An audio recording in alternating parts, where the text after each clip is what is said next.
live. All right, yeah, we're live. Make sure you guys are.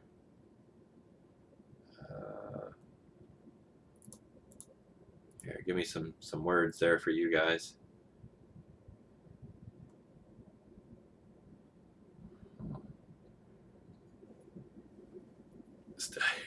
Still living.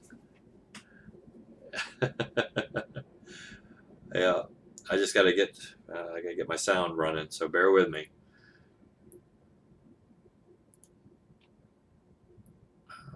Let's see here.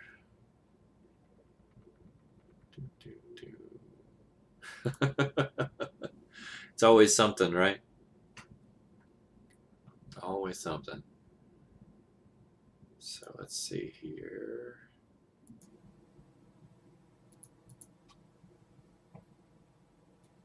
Nope.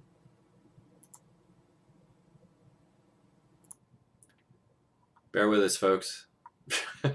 We're trying something new.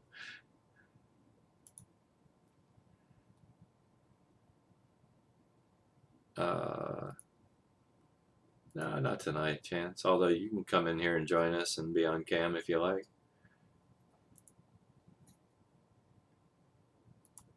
We'd sure like to have you.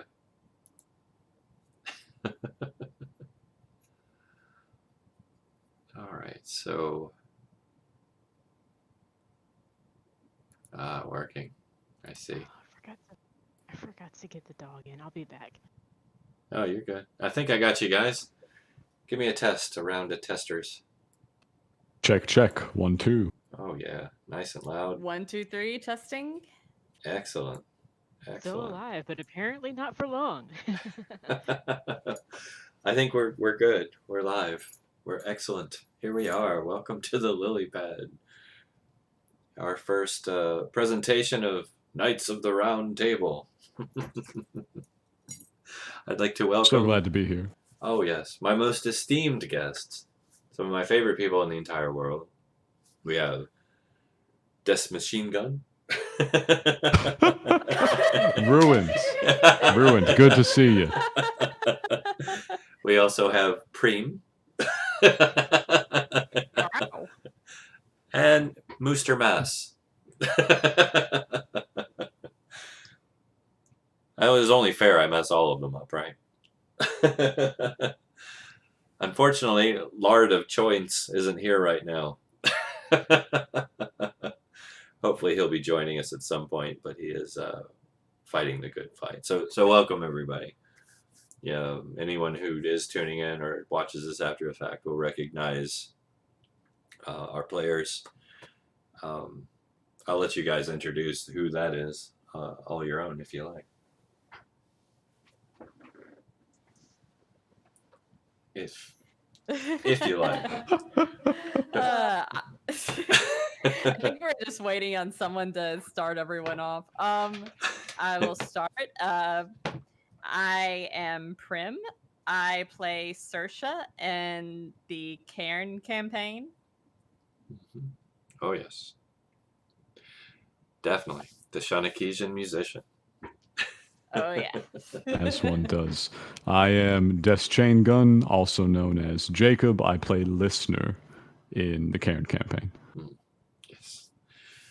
The citizen of O. Yes. The largest plant you've ever seen. Yes. At least the largest one you've ever seen walking. And probably the friendliest, let's be honest. Oh, definitely. He's definitely no Audrey 2. No, we stay more relaxed here. Feed myself, barely even eat food. And I believe Master Miss had a canine emergency. Is that right? Oh, no. She had to let the dog out. But Master Miss is... Oh, there she is. I'll let you introduce yourself, of course. Okay, what to say? I play a lot of Conan, almost too much. I am Master Miss. I do too much of a lot of things. Tell us about your character. Your character in our world of Cairne. Yes. Okay. So in Cairne, I played Genesis. Uh, um, not a what is it? Mentalist. Yeah. It's a mentalist character. Um, yeah. Ventrite Does too. does a lot of things. Yeah. Ventrite does a lot of things. Tries to make friends with people, but it's kind of tough. Given the setting to to continue to be the emotional support Ventrite. Took the words right out of my mouth. which is The struggle brilliant. wheel. It is brilliant the way that dynamic has played out. Watching Sorsha's shy and kind of homebody, raised alone in the woods personality forced out into the wilds with this crazy adventure, and the wild and crazy mental anarchist has ended up being her best friend, whether she likes it or not. Good luck with that. I think it's brilliant. I do. Just buckle in, because And this is of course a very it's an experimental process. We're developing a game world. It's a huge thing. I'm definitely no Tolkien, although I'm trying to at least fill a sock, maybe not some shoes, but maybe a sock somewhere in there. So I wanted to bring you guys on, and of course, anybody watching that's part of the game, any of our regulars, if you want to jump in, this is open session, open season, even. Any ideas, complaints, criticisms, things you'd like to see? I'd like to hear about it. So let's dive right in. I'd like to see what you guys have thought so far about the world itself, and then the races and characters that you've played and encountered. So, anybody want to start first? Anybody eager? not I have it. many opinions. Yes. All right. No, let's hear it. This is what this is for. I'm excited. I guess I'll launch in here with the notions. So playing as listener for the benefit of the listening audience was an interesting experience. He was an OM, which is designed to be, and Church, you can specify how you exactly intended it designed to be, but designed to be a sort of very weird, mildly passive race. Very. So you have all these crazy benefits, made even more beneficial by the particulars of the setting, like near invisibility, telepathy. You resist a lot of things that the more fleshly inclined races have a hard time with. All of that is good.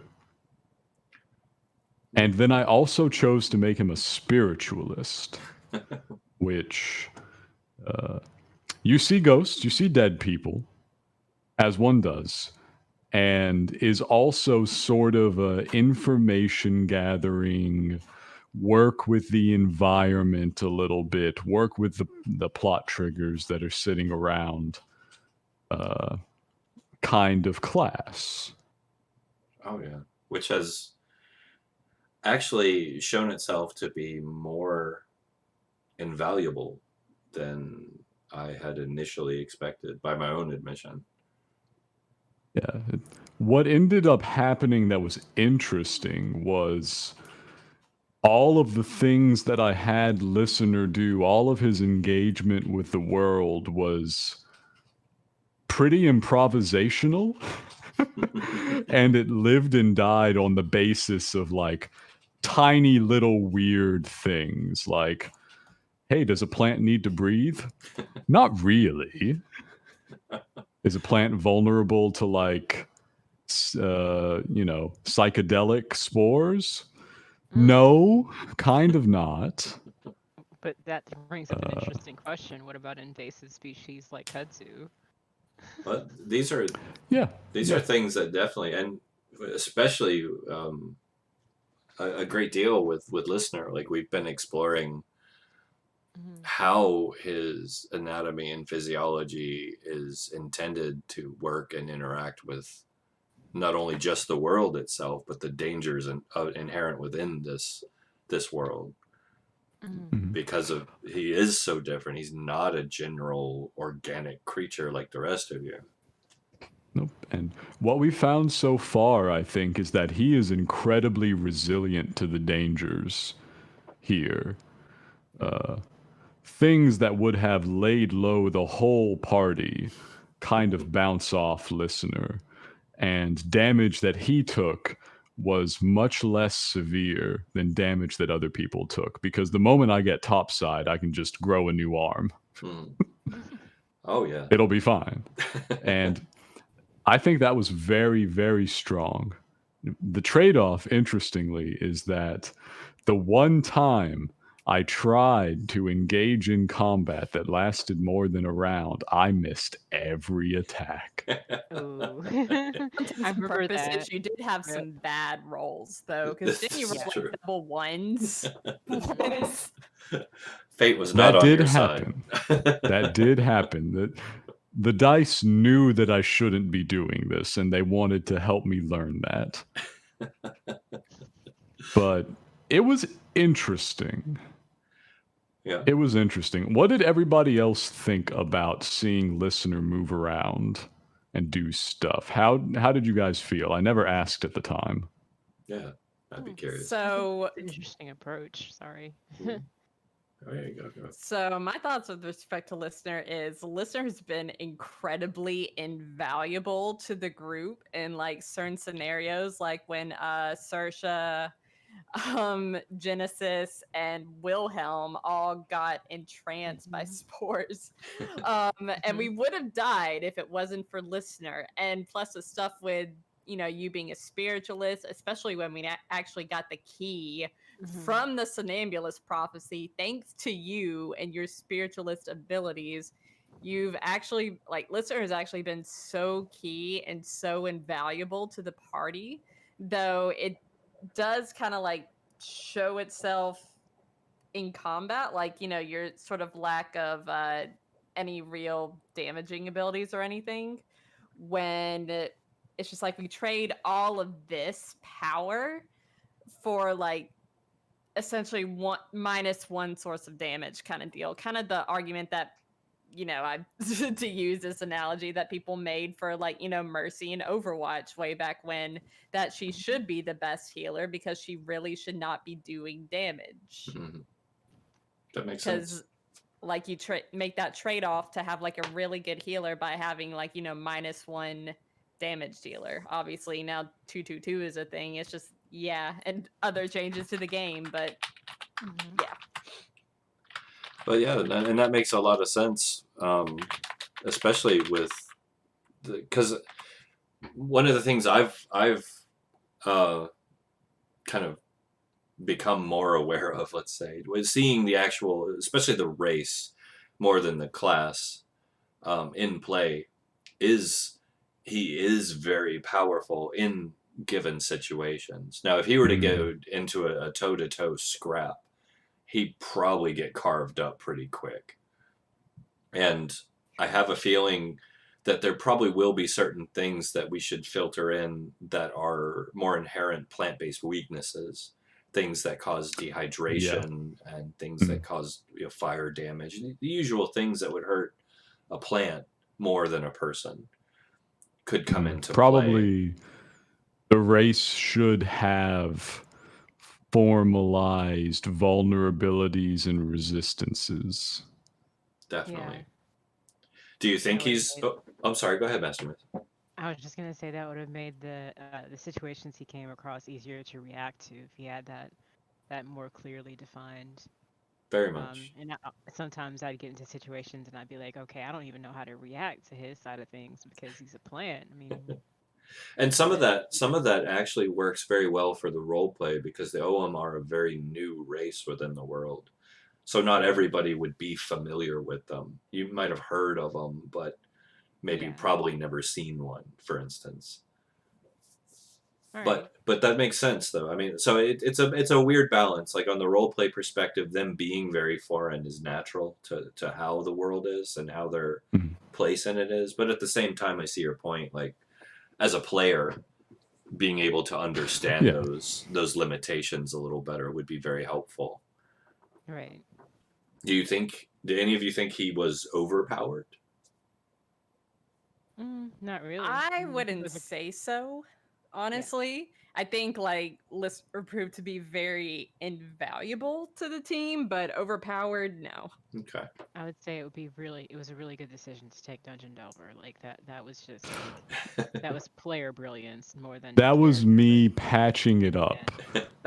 Yeah. I had to patch it up a little bit after I had made the race and class selection and realized that right out of the box I had found an edge case for the Cairne system where you can totally build a character that literally cannot do combat and can't do a lot of stuff. So I said, I have built the knowledge engine.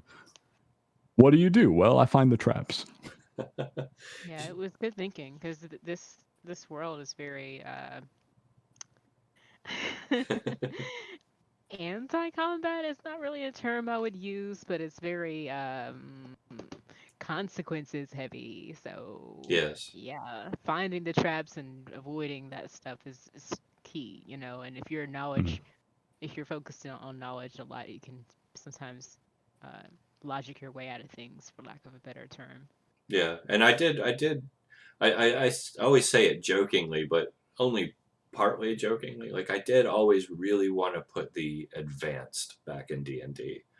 I wanted to be able to present my players with problems that their class-based skills won't just roll them out of easily necessarily. That they're going to have to figure their way out of the box. And then, granted, you can do that in any setting as a game master. Fair enough. But I wanted to push that more. I wanted to put you in situations where you had to rely on each other, even if you didn't know each other, even if you didn't like each other. You still had to work together for the case of survival, if that makes sense. So, in terms of like play experience, I think what I built with Listener isn't going to be for everybody, quite frankly. that's fair. A lot of people like to have interaction with stuff like combat and wouldn't be as pleased with just having a huge glaring weakness and saying, ha, that's kind of amusing actually. So with that in mind, could you imagine a more combat-oriented OWM character? Like maybe what class would you choose to go that route? Oh yeah. Oh yeah. I think the OWM can do that just fine. You've just got to live with that lack of dexterity. So yes. you could definitely lean in for what you've got here. Because you've got I the wanna say you- size and the bulk. I got you. Exactly. I got You you. can be a grappler, great, I think. I got the best You could make an build. excellent OWM grappler. I got the best one. What you got? Hit me. Oh, a musician. Use your plant-like limbs as a wind instrument. Oh my god. That would And be That's very interesting. just like silly. pipes, boom, you out. that would actually be interesting. And like I was thinking of an OM Arcanist. An OM Arcanist would be very good because those knowledge check bonuses are really going to help you out. Oh, yeah. And I then mean, you're just gonna for the stack. aesthetics, the plant thing, but I love that too. That's great. Yeah. Oh my goodness. Oh yeah, no, the aesthetics are great.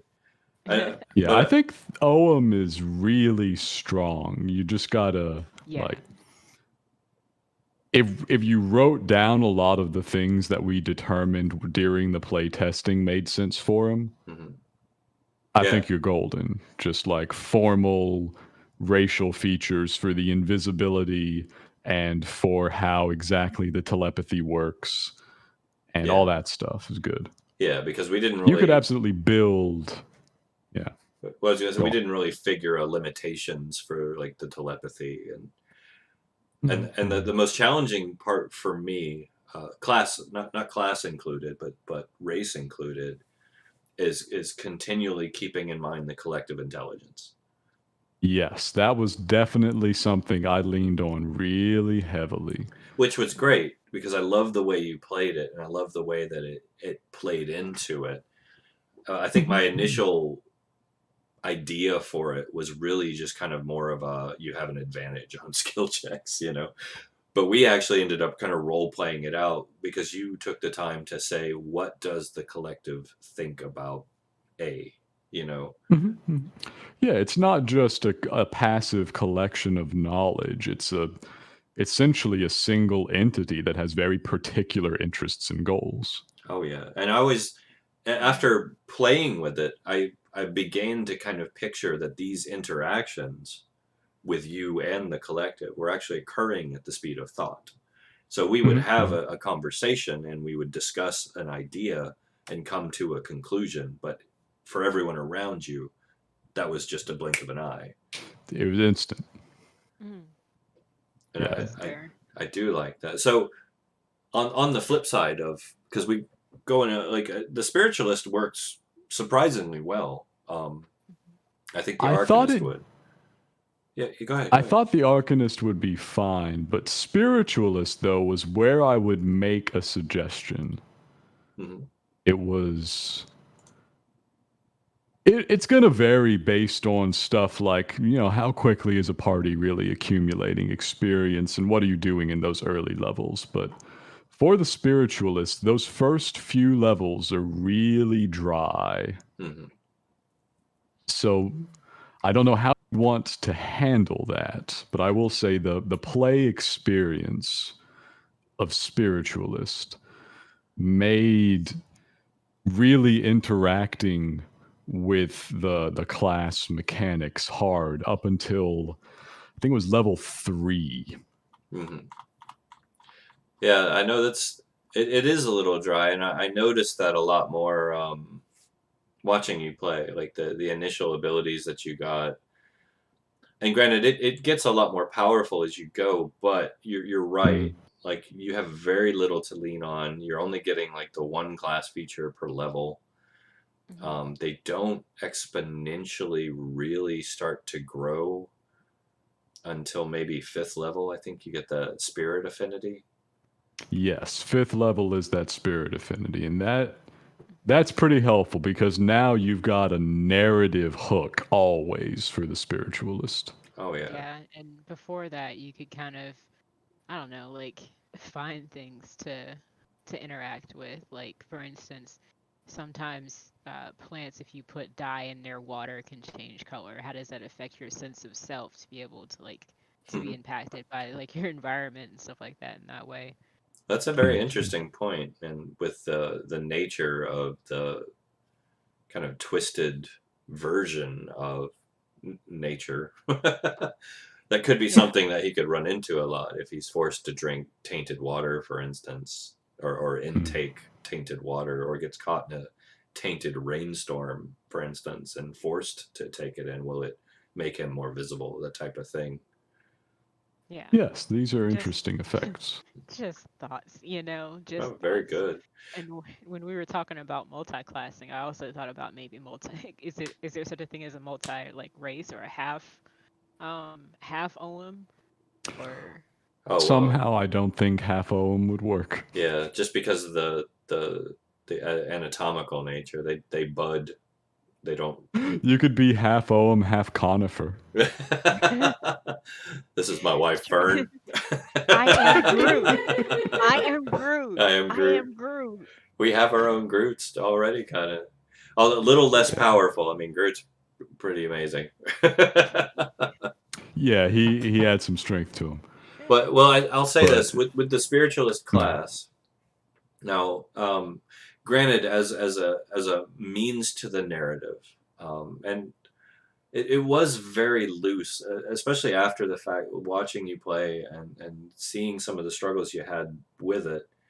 Um, like I realized kind of after the fact, and I've made some notes on this, that the limitations that you ran into, like while Mm. on the one hand it was very loose about the spectral awareness, for instance, of what that meant, and based upon the nature of the world and how nothing ever leaves after it dies, that while that is very powerful for the narratives that you're following, and for the information gathering, and even being able to suss out danger and traps and whatnot, it kind of is a one-trick pony almost, because that's all you could really Mm. do. There's one context in which I can lean on some of those class abilities Mhm. and really get some engagement going with both the story and the mechanics of the campaign.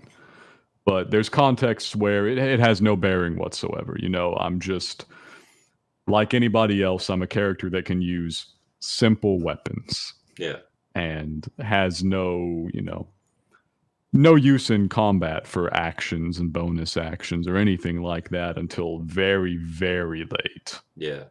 So what would you prefer to see? A few more like combat oriented skills come into play, or maybe I we would could. hate to see it lose the focus that it had, because I did like that. I liked that this is just, you know, this is just a medium. This is just somebody who can communicate with and play host to the dead. Well, what would you think? But What would you think about a specialized weapon built around the class? Something that's like very class oriented. I think that might be fine, but I wouldn't want to be better at combat necessarily. It was hilarious that I was so bad at combat, Oh yeah. but something kind of tricky to do in combat. A way to work some of this spiritualist magic Hmm. against enemies. I don't know if this is, you know, being able to manipulate spirits a little earlier or just like, you know, impose some effect or another against enemies. Mhm. Well, I know, was it second level you get the spiritual invocation. Second is the spectral invocation, Yeah. and then you can, you know, host a willing spirit, So you could do that to and gain combat ability. you could. It felt very risky the one time I did use it. Yeah, and maybe a little too risky. I remember thinking that like this is a little too. It lacks usefulness because of the danger of using it. Mm.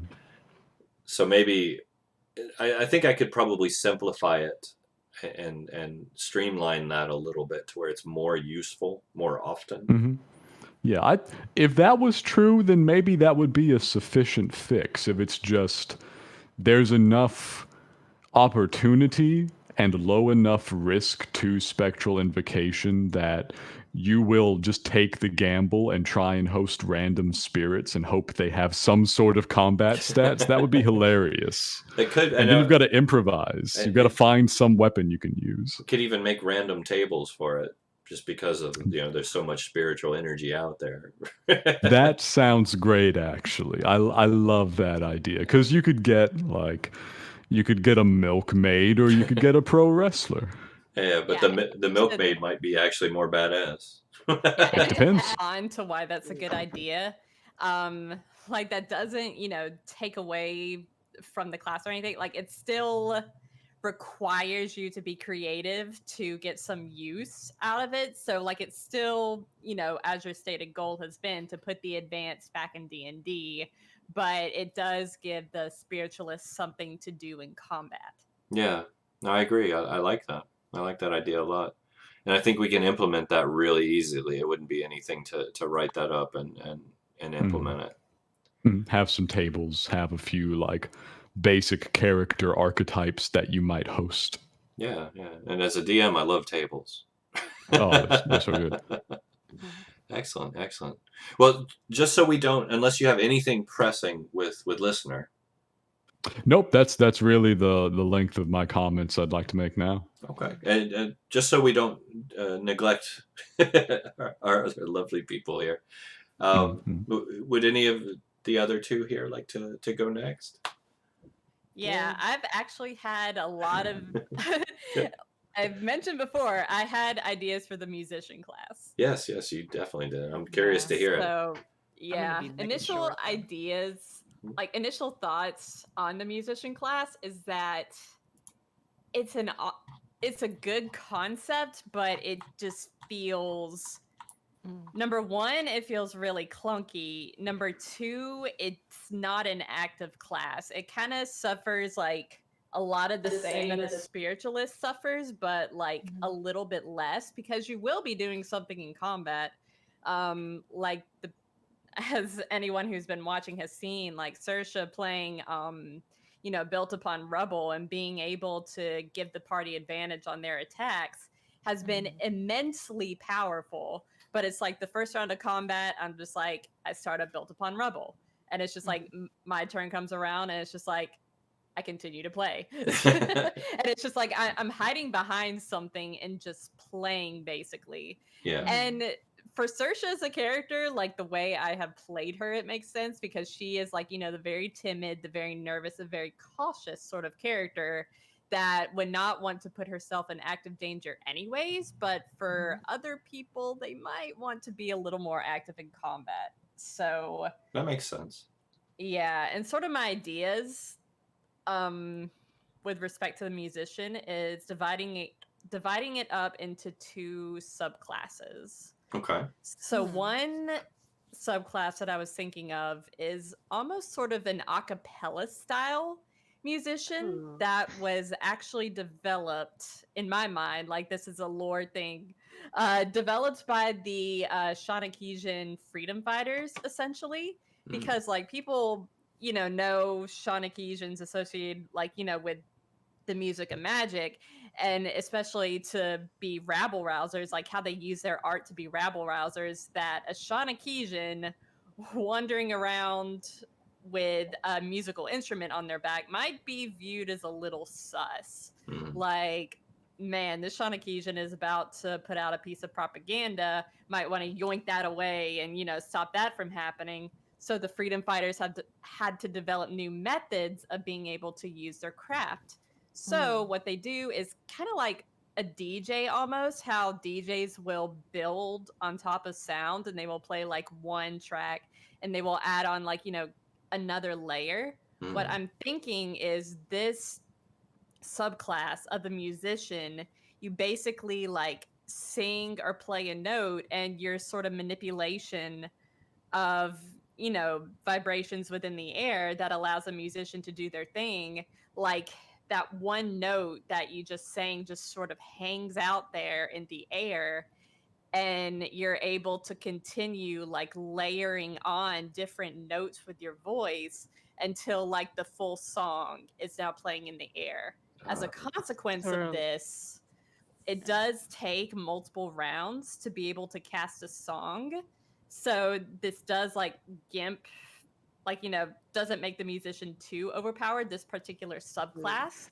But also, like, you can layer on these parts of the song as a bonus action, which leaves your action free to do combat oriented abilities. Oh, I like that. Oh, Like Yeah. a cool. like a song bender.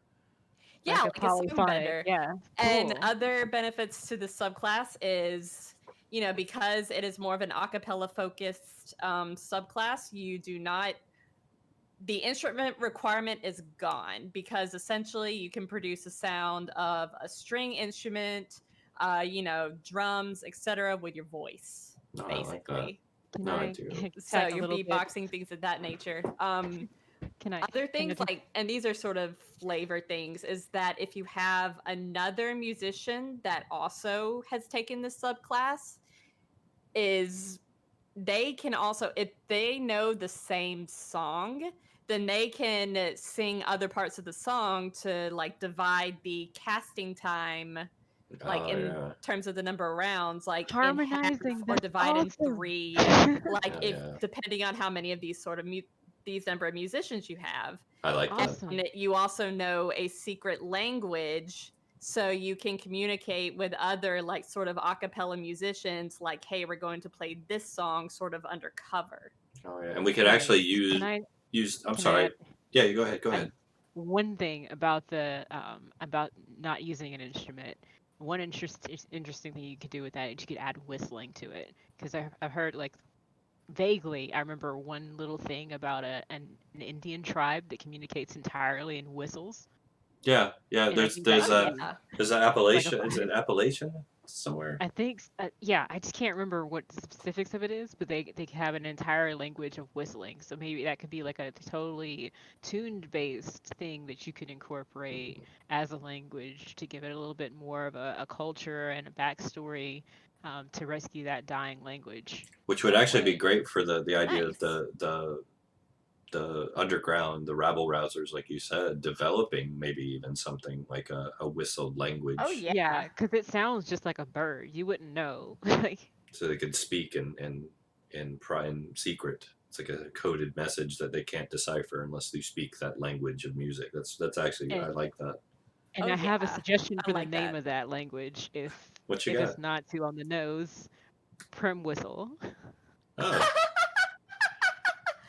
that, Aw. that's actually got a really good sound to it. I think I would go Yeah, I with that. do like that. Yeah, I like that.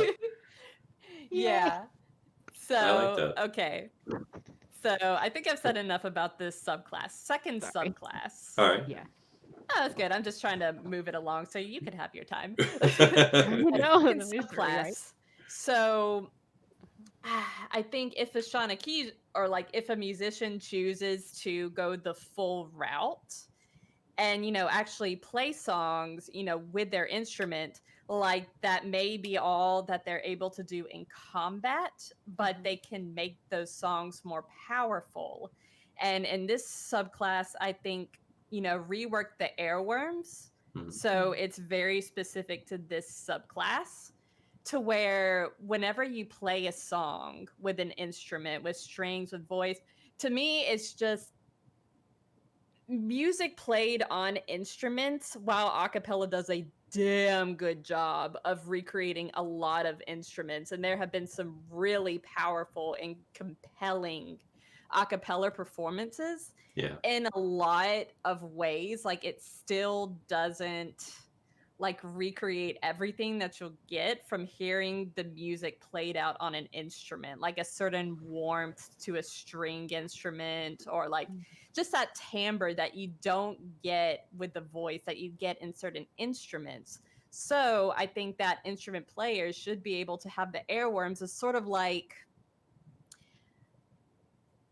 of a certain spin that they put on a performance. Like, they can make a song a lot more emotional based on the way that they play it, and touch people in certain ways to really make that particular performance of the song very unique. Because to me right now, the airworms are a bit of a clunky mechanic, Mhm. because it's just like some songs you can have the effects without the airworm. Some songs, to get like the full benefit of it, like, you need to use an airworm. And then there are those like airworm strains where it's just like, okay, are these just like free spells that like don't essentially that don't use a spell slot, don't use anything. You can do that at any time, as long as you have airworm inceptions remaining.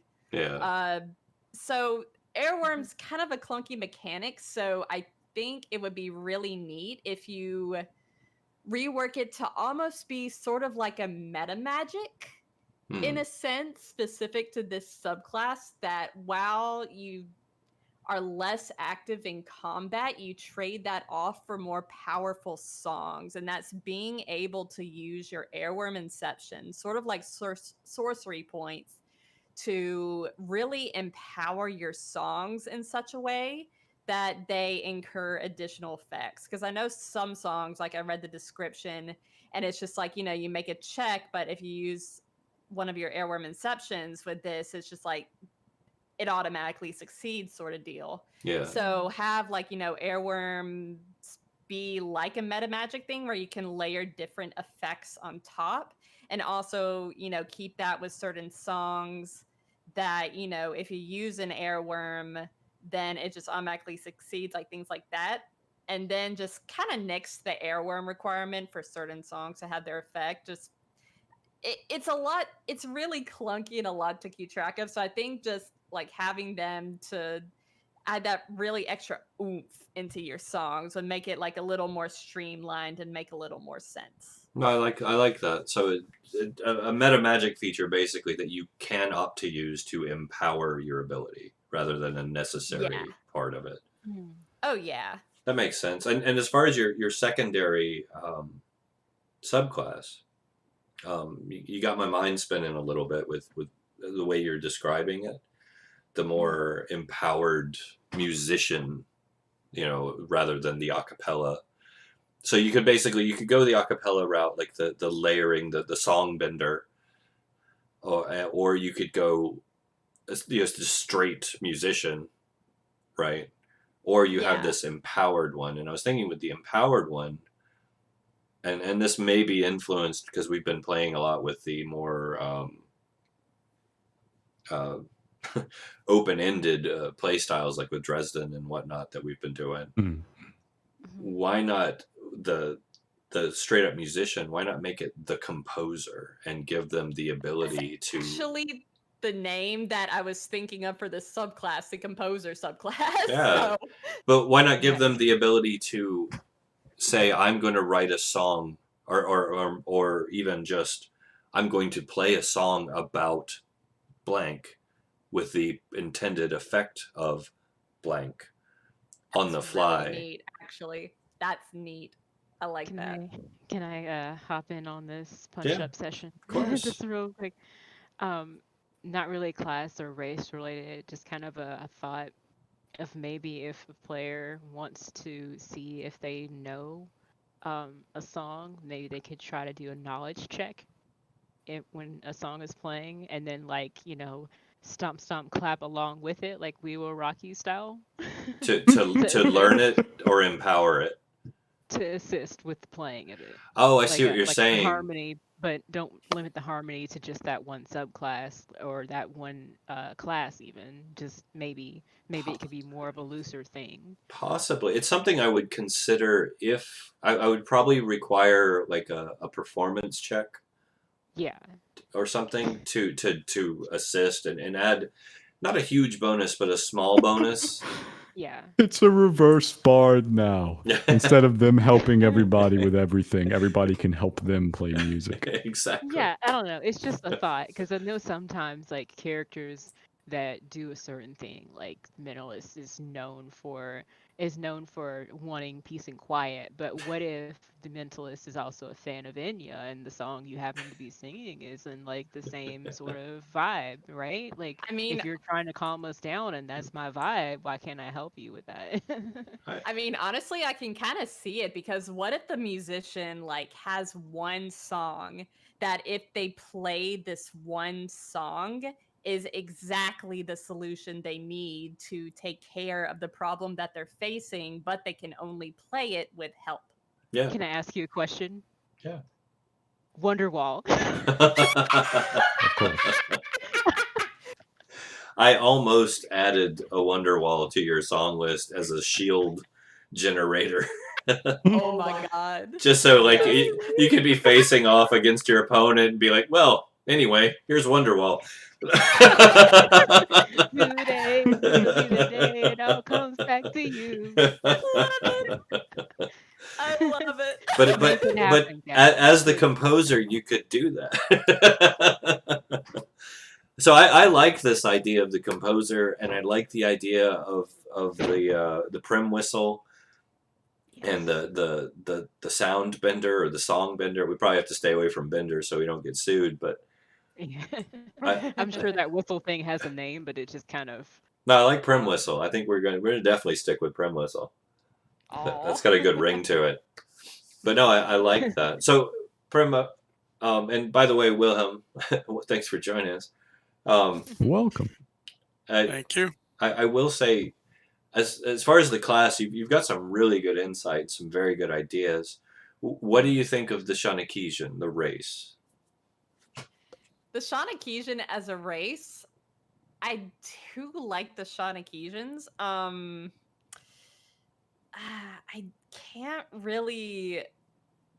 I don't know. I don't really have all that much to add necessarily. The Shawneesians, even though like they're for all intents and purposes like half elves, and like they should like have the little pointy ears and something. But I don't know. It's just you read sort of flavor wise what they're about, and they just kind of feel like special humans. Mm. I don't know, like with a few certain like I don't know. There's another D&D race, and I forget the name of it, but it starts with a K, and it's like that's what the Shawneesians feel like to me. Yeah, well, It's that's definitely kind of what I was going for. Was a special human race.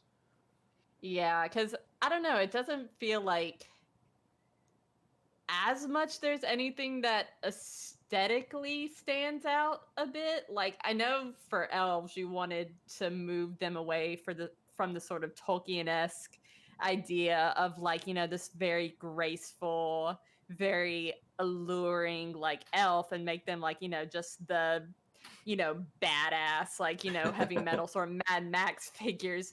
But like why not take these aesthetics and kind of put them on the Shawneesians a Yeah, little more, maybe, since like that's effectively like they do fill the spot of the elves yeah, in a and sense, I could maybe. see that. The one thing I at least as a storyteller I wanted to maintain, I'll say, is just the broken and kind of tormented nature of an entire culture that nearly got wiped out, and the rippling effect, kind of like the scars and whatnot.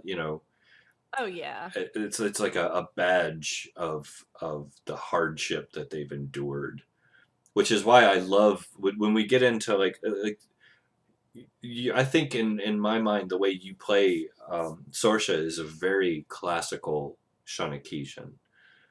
She's soft spoken, but when she sings, the room just stops and takes notice. Her, Right. that power is undeniable. But at the same time, you have like Sinai, the leader of the Burnt Crows, living in the sewers of our moon, just tearing things up. Using her Shawneesian abilities to manipulate and twist and turn things. So you have these two light and dark versions of the Shawneesian, and they're both beautiful and both so torn and sad and forlorn in their own right for what they've lost. But at the same time, you're right. There is that elevated state of who they were that they still carry, that Oh prodigy, yeah. that empathic nature, and their history, which I do want to write more solid history. I'm still working on that, but I based them historically off of, you probably tell because of the language, but a lot of the old Irish and kind of what they went through Yep. with their political unrest and the what they went through, having all their culture and whatnot stripped away from them. And yet, if you look at them as a culture now, their music and their art and their spirit is just this incredible, unbreakable force of personality. Yeah, and it's still kept alive through everything, like Ireland's, like great efforts to try and keep the Irish language like going, and Exactly. yeah, they're doing it. They're out here doing thing. Oh yeah, and that's kind of where I wanted to go with that. But I would love to explore the elevated part of that too, like you're talking about. I think you're right that they could use, and I think a lot of that will come out as we flesh out their culture more. Yeah, and I remember like whenever I was transcribing the Shawneesian race into a D&D Beyond homebrew race, Mhm. one thing when I was like trying to transcribe everything is I think there are a lot of things of Shawneesian culture that got a little kind of confusing, like their knack for using like decorative face paints and things of that nature, because on the one sense I got the sense that Shawneesians like to incorporate their scars into their face paint as a part of their art, and it's very showy and whimsical and beautiful. But then there's also like Shawneesians use elaborate braids and hoods and stuff to hide their face, so it's a little contradictory, Yeah, like the way that I sort of interpreted, and I think this is kind of how I wrote up the Shanakesian race and the homebrewed D&D Beyond race, is that Shanakesians like to do the face paint thing in the company of other Shanakesians, and like the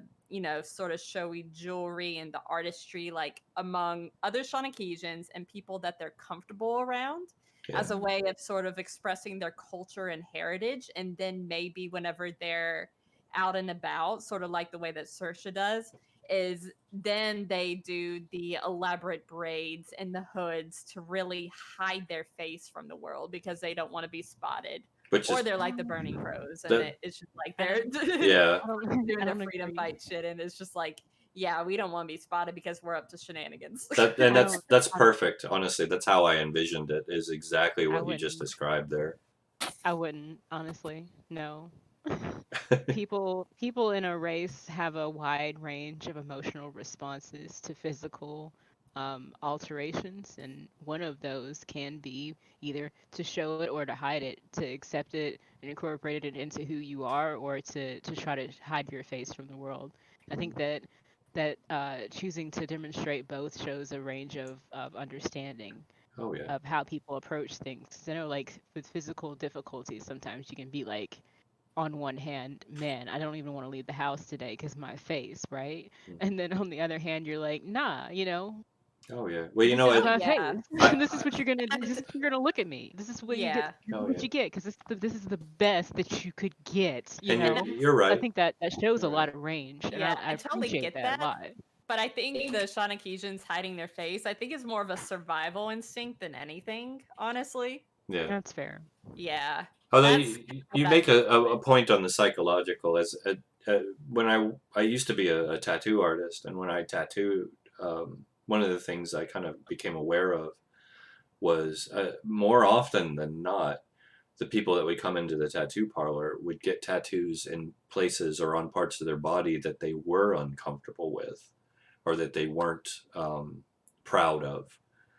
So, a lot of women are very weird about their feet, for instance, and a lot of women would come in and get feet tattoos. In almost every case, it was because they weren't comfortable with their feet and they were covering them in that same regard. So what you're saying makes sense, Master Miss. And of course, within any race, you're going to have that variety. You're going to have the bolsterous Shanakesians who paint their faces, or it's even some that are just blatantly like, look at my scars, this is what you did to me. It could go either way, but from a baseline cultural sense, at the same time, I think the painting in company and the hiding in public is probably the more common social norm, we'll say, like the common thread. But It's no, one That's of sort of what I those. was going for. yeah, It's one of those things where it makes sense for there to be a common response to something if there's a kind of cultural institution for it. Mhm. The same way that one had I think it was the Maori tattoos were very normalized because it was a cultural institution. yeah, still even So to this there day, was a yeah. formal way to do it. And today, obviously, it was almost driven out of existence. But in the case of the Shanakesians, they were also almost driven out of existence. But, Literally, yeah. no, I think that's great. it's Well, one of those things. Just if there's a real cultural institution for it, one that's like a formal way where the behavior is like not merely accepted, but expected. yeah. It's just, you get to age 15 or whatever and you get your face tattoos. Yeah. Then in these situations, that's where you see something like that, much like you see, the giving of wedding rings when you get married in the States, or what's another silly one? The way that sailors would almost always get tattooed when they first begin sailing Yeah, in the, to show where they'd 40s through been and 60s. everything. Yeah. Yeah. It was just an institution. It's what most people did. Yeah. Yeah, and especially in the case of the Shawnekezans, like, I mean, they literally had the Becklerite Empire, as like huge and powerful as it was, actually against them. And then in the name of the Becklerite Empire, the Shawnekezans were almost entirely wiped out. Yeah. Like, they have no reason to believe any different, that the Becklerite Empire, like, isn't against them anymore. So it's just like, and you look at what all the Becklerite and like what all's going on with, like, the Becklerite Empire and how much control that they have still. Like, it's, fairly substantial, even though like it's kind of been divided up a little bit amongst, like, the Hyrosetians and like all them. But it's just like, yeah, they're still big, they're still powerful, and the Shawnekezans, as far as they are concerned, still have a reason to hide. Yeah. No, and you're right. You're very right. It's just a safety thing. Very right. Well, no, unless you have anything else you want to add, just to. I really have nothing. Okay. No, that's great. We've got some great ideas coming out of this tonight. So, Master Miss, I know you're dying to tell us about Genesis and your thoughts of the race. Yes, and me I have too. to say once again, honestly, I love all the races that I've created with this, and I love the way you guys have fleshed them out. The Ventrites they still remain one of my favorites just because of that anarchistic nature. So Yeah. tell me what your thoughts are. Okay. Well, I have sort of split mind here, because on one hand, there's like two different dynamics that I'm trying to meld together. There's there's the race of the Ventrites and the class of the Mentalists, which I don't really think were as good of a choice as I originally thought they were. I think the Ventrites are more of an extroverted, outgoing type of people. Mhm. In the anarchy and in their approaches to life, they should be more vibrant than I was with this, because they're Which with the whole anarchy thing. I just don't. you've come out and become a lot more vibrant over time. From our first session, where you were kind of testing the water, to now, like Genesis she is a force of personality. She's a force to be reckoned with. Not because she's physically dangerous, although there is a little bit of that, but because her tongue lashings are vicious. Yeah, I don't know. I've had to play more to the race than I have the class itself, because the class seeks quiet, and they're very solitary people. They're not inherently motivated by others, and they don't let people really get under their skin, from what I've read of this. Hmm. With their abilities, of quiet focus. It doesn't seem like something that an anarchist is gonna do. Like, am I gonna meditate over here? Get out of here. I'm gonna kick you Maybe. in the face. Yeah. Get out of here with your I don't I don't feel that dichotomy coming together as organically as it should. I Hmm. feel like the Mentalists would have been a better choice for another race that would be more tranquil. Possibly. Although I will say this one thing about the mentalist, it's not written. It's something that's kind of developed in my mind as we've played. Is a couple of the classes, the mentalist and the spiritualist in particular, I've come to picture as less of a choice and more of a you were born with this. So as a mentalist, for instance, you were born with this ability to just pick up on all these feelings and thoughts and ideas that weren't your own, constantly invaded by these. So how your character from your race would cope with that, I think, would play more into your race having it, if that makes sense. So it's less It that does to something some you extent, yeah. chose and more something that you've been saddled with. You Right. could view it as a curse. You could view it as a boon, something that you use to help yourself and your people, or your cause, or your lawless cause. This is your chance to see what's going on around you and manipulate that to maximum effect. Yeah, and that's a personal choice, obviously. But yeah, go on. I'm sorry. Yeah, I was just gonna, say that I find it very interesting the fluidity of Hmm. this race. Um, I had notes on this. I don't know where I put them. I was just gonna try to find my backstory so I could talk about that because I haven't actually said anything about that yet. Uh, Yeah. because I DM'd it to you Oh yeah. once. Oh yeah. And I've kept it very close to the chest, as you prefer. Yeah, yeah, because I usually don't, go out there with it. Okay, I got it. I got that pulled up so we can deal with that later. But the I like the whole Zen state of the mentalist, but it's built for something, but I'm just not sure what. Hmm. Like I can vibe check the room, I can be very passive, but when it comes to actually doing something, like the verbal jabs that I came up with were entirely my doing. They had nothing to do with my race or class. Like it's just me. Yeah. And this is just it's very peaceful, very There it is. I feel like I feel like this class understands like a lot more than the Ventrites do.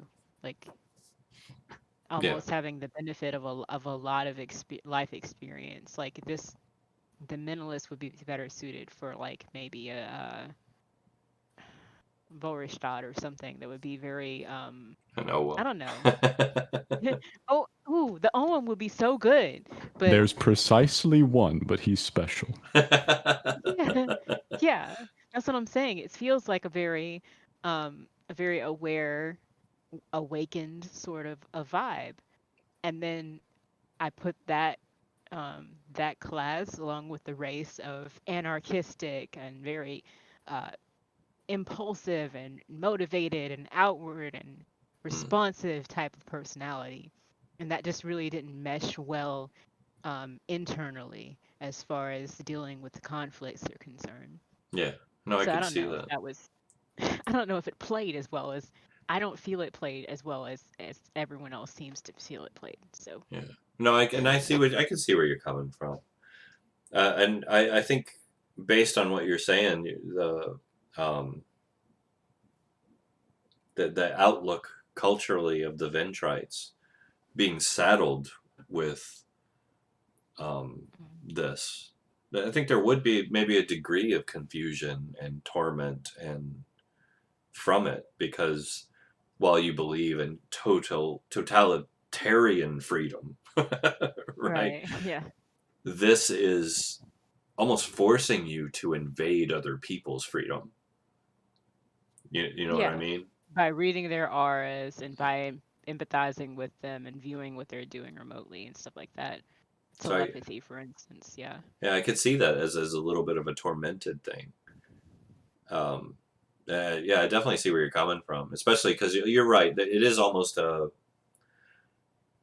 monastic feeling, like an order of mentalists with the peace bound masks and Hmm. seeking solitude and quiet. That would just be something you'd probably never find in a Ventrite settlement. Right. Yeah. No. Because that's just children laughing and people singing and music playing and gongs, pounding. It's, the Ventrites. It's a 24/7 party. We're having a Yeah, time but here. it's great. Yeah. So it's kind of a difficult vibe to play the whole what I seek is quiet type of deal. But I don't know. I mean, maybe that's just me. But the backstory. Mm. Hmm. Shall I read that now? Because Well, I don't mind if as long as nobody else minds. anybody else not want to hear this? Go for All right. It's a bit dark, so you've been warned. it. Hit it. It suits the The world. After this massive catastrophe, many enigmatic leaders sprung up claiming to know how to call the gods back to Cairne, to heal and to illuminate. One such church in the outskirts was Radiance.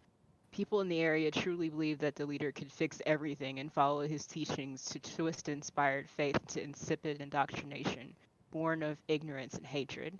I was oblivious to this at the time and stole away a moment with my true love to ascend to one of the upper levels of radiance, unaware at first that we were directly above the conference of the inner sanctum, and what we saw there about the truth of the church was harrowing.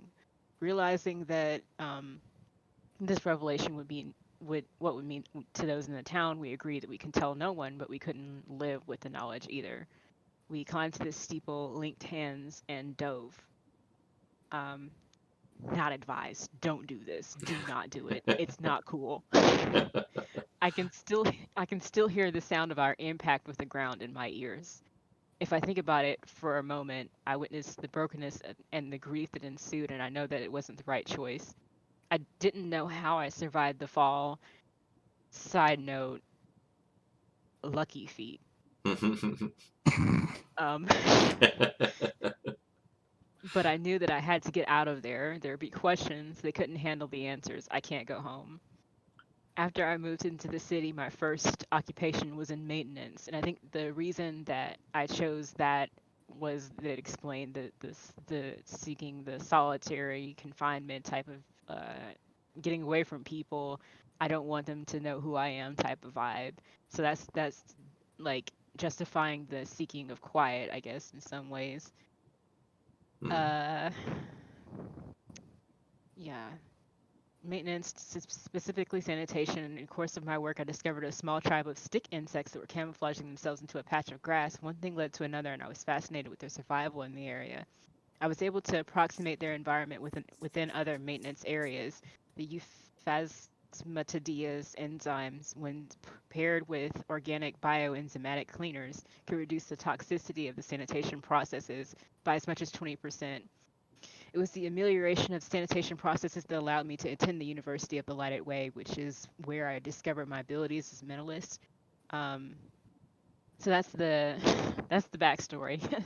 Which I genuinely, I really dig your backstory, and I think it fits into the concept of the torment of being who you are, not These are the culturally, harsh but vibes.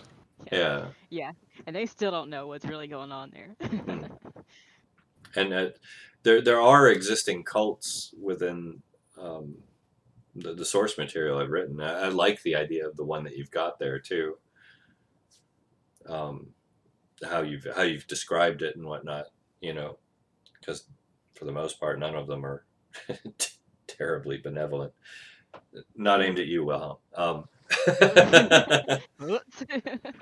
But yeah, no, it's I think I think this is a case where you have created a character that's put yourself in a position where you're challenged to because it's not natural coming, so it's challenged you to create on the fly and work around the obstacles that you found. And I think over the time of us playing, Genesis has evolved and developed and grown into a fascinating individual as a character. Genesis really is like one of the best characters of the campaign, honestly. Yeah, That's another thing I was gonna talk about, like the environment that we're brought into this world. uh-huh. I think the classes and races are very interesting, but I have um somewhat of a, I don't know if I call it a hang up, but like an inherent thing. I started with 5th edition, so I'm kind of, I guess, pampered to some extent. But to me, like losing the hit dice thing and just having one hit point that we can recover after a long rest was a lot. Because when I found that out, we were like mid campaign, and I was like, wow, you almost have to do the same thing that you do in Cthulhu and not really get that attached to your character because you could like lose it at any minute. Oh yeah. Well, Had to Especially lean in on what that happened Wilhelm to. pretty strong. yeah, and I know that is a big challenge. It was meant to be as well, but not so much in the Cthulhu-esque sense where don't get attached to your character is very accurate, but more in the sense of forcing you to really pick your fights and watch your step, because there's ways to heal within the game, kind of like the tiers that you Right. found, for instance. There's There's Right. artifacts and relics still in existence in the world that can do things that appear or actually are magical. But I did really empower the benevolent class, and just like a cleric in most of your standard games, your benevolent is going to be a necessary party member if you're going adventuring. There may Yeah. be ways around it. You could buy, first aid kits and bandages and try to do it on your own. But just like going into a dungeon with everyone having a pouch full of potions, that's only going to get you so far. Yeah, that's fair. And if that was intentional, then I understand it. But Yeah, but not. how much we leaned on that one race, one class was a lot. Yeah, and eventually, as we work out the finer details, I want everybody's classes to kind of get to where they find a role within the party, and they're all kind of having these necessary purposes. Like the benevolent obviously is very important for the one reason. And granted, when you get into his subclasses, that reason will diversify. And one of the things I really want to do with the mentalist and the spiritualist both are, just like we talked about with the musician, is branch into some subclasses to give you more of a wider playing field of how to utilize the skills that you're learning. And I think we could do a lot more of finding that purpose, for instance, with the mentalist especially, and the spiritualist especially, having these professional focuses. Like you Right. could become a unholy psychic terror as a mentalist if you wanted to, or you could Don't tell become. me that. But I mean, when I built the mentalist, I took a look at psychics in the game of D&D from first edition on to now, and the way those abilities worked. You had these like a tower of iron will defense and ego whip, and these. It was like every psychic had these access to these same controls and whatnot, and they had some basic disciplines, kind of like your um, uh, character, a nil. Right. You have some diversity, but at the same time, it's like here's this, here's this, here's this, here's this. What I Things that you wanted, can choose.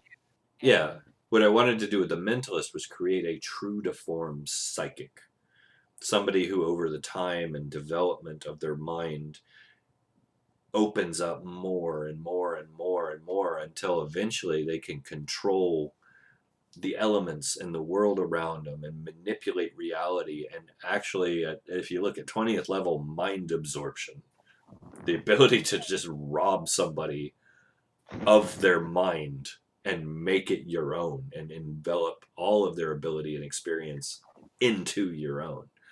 So when I say you could become a unholy psychic terror, the Yes. potentiality is there. Like you have access to the one thing they can't wrap armor around, their gray squishy matter. Yay.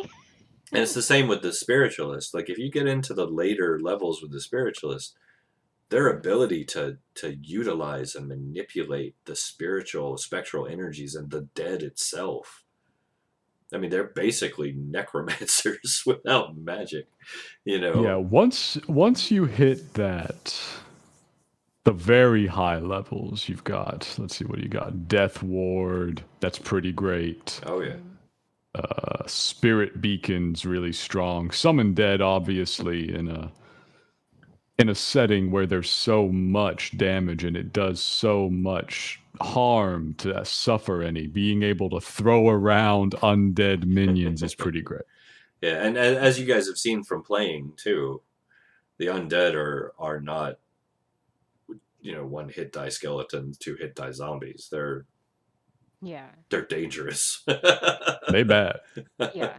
I think we could have, if I had the chance to interact with more people, because I know we had occasions where we could interact, but I think some of those were like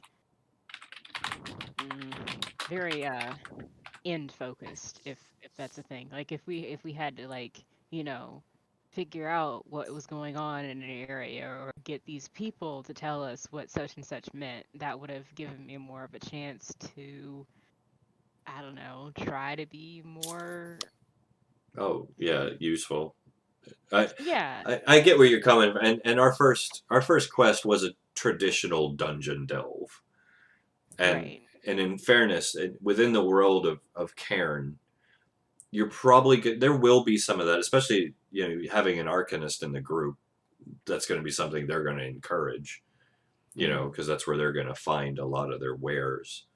But the world of Cairn is going to be a lot more espionage and subterfuge and conspiracy and urban adventure type stuff, because the wastes are really, really dangerous, Oh So yeah. being within a settlement, you at least have the external security of walls and guards and whatnot, keeping the dangers of the outside at bay and allowing you to thrive a little better. So, for instance, our next sessions I have planned for you will actually be in a larger settlement in the fringe of the wastes, not too far from the Galdowina wastes, a Mm. city called Abattoir. And you'll be Such a able to. pleasant and inviting name. Isn't it Yeah, though? yeah. But yeah, that's where we'll be headed next, and um, you'll be getting a lot more into the subterfuge and the political intrigue and whatnot. So you as a Mhm. mentalist, your abilities are going to just become inconsequential. They're going to be or not inconsequential, but incredibly useful. Yeah, and it sounds like I'll be able to use a bit more of my musician abilities for that, because reading over the Karen campaign before we even started the module that we just finished up, like I did heavily get the sense that this setting would be more focused on like, subterfuge and just very urban settings where you are doing a whole lot of social manipulation. So for us doing a very traditional dungeon delve for like our first setting, I was just like, oh, Oh what do yeah. I do here? Like I feel really gimped. Yeah, because I'm Oh built yeah. for this. Yeah. And and I mean, I didn't and go on. some of that admittedly was intentional. Um, not singling any one person out, but I Mhm. really wanted to put you guys in a situation where you had to lean on each other to start because in the beginning there was nothing binding you guys together whatsoever. You just happened to be in the same place at the same time. Hmm. So with the somnambulist prophecy, which is a huge deal within the world of Cairn, huge deal, especially for like for Sorsha, for instance, was huge. Mm. It Oh my gave you god, a huge. yeah, it gave you that common focus, and then when you got down there in the depths, suddenly the dangers of the world that you've just started experiencing as players became very real, and you started finding out firsthand how dangerous it is and how much you had to rely on each other. And one of the Mm. things I think is brilliant, and it just happened to turn out this way, was that your one benevolent is a Becklerite, Wow. and he Yeah. has he has played it in such a way that his focus is less about the Becklerite culture and more about the order of benevolence and what their intended goal is, which is to save lives, to promote healing and whatnot. And he's also shown you that even though it's very easy to put the Bechlerites in the villain position because of their history, that the Becklerite people on an individual level are just folk. It's Yeah. kind of like After it's that. kind of like Germany recovering after Nazi Germany and trying to just become normal people again as a Yeah. culture. Wilhelm certainly made like Saoirse feel more at ease. And I do love that Jason's playing it so it's like, he's a benevolent first and everything else is secondary. Like to me, that's what the benevolence should be. Yes, Like at That could have its been very heart really. and core, like about saving people and doing good first and foremost and doing right by people, regardless Yeah. of culture, regardless of anything. Oh yeah. He could have played that with way more edge too, and made it really difficult for us to get anywhere with Oh it. yeah. Because he's such an integral like party member. We have to have a healer. We can't go through this type of setting without somebody that can heal. Oh yeah. So having him play that in that way was a lot better. Oh, very And I think much. anyone could have noticed. Like it was low key, but it was awesome. Oh yeah. That was crucial. It's very crucial. Very good. And I tell you what, since we're on him, but do you have anything else you want to go over as far as the Ventride or the Mentalist before we shift over? Yeah, just one more thing. Yeah, go. I'm not really a fan of this character. Okay. Not as far as like knowing where it's supposed to be. If I'm I supposed to be a supporting character, I play that, but I just don't know what this is supposed to be. So I would appreciate, maybe understanding the details of the race or the class or the combination of the two better. yeah. Well, Or is it I think you've got the race down. I think the race is probably coming fairly easier for you. The class I understand is very open ended, and mm, once again, some of that is intentional.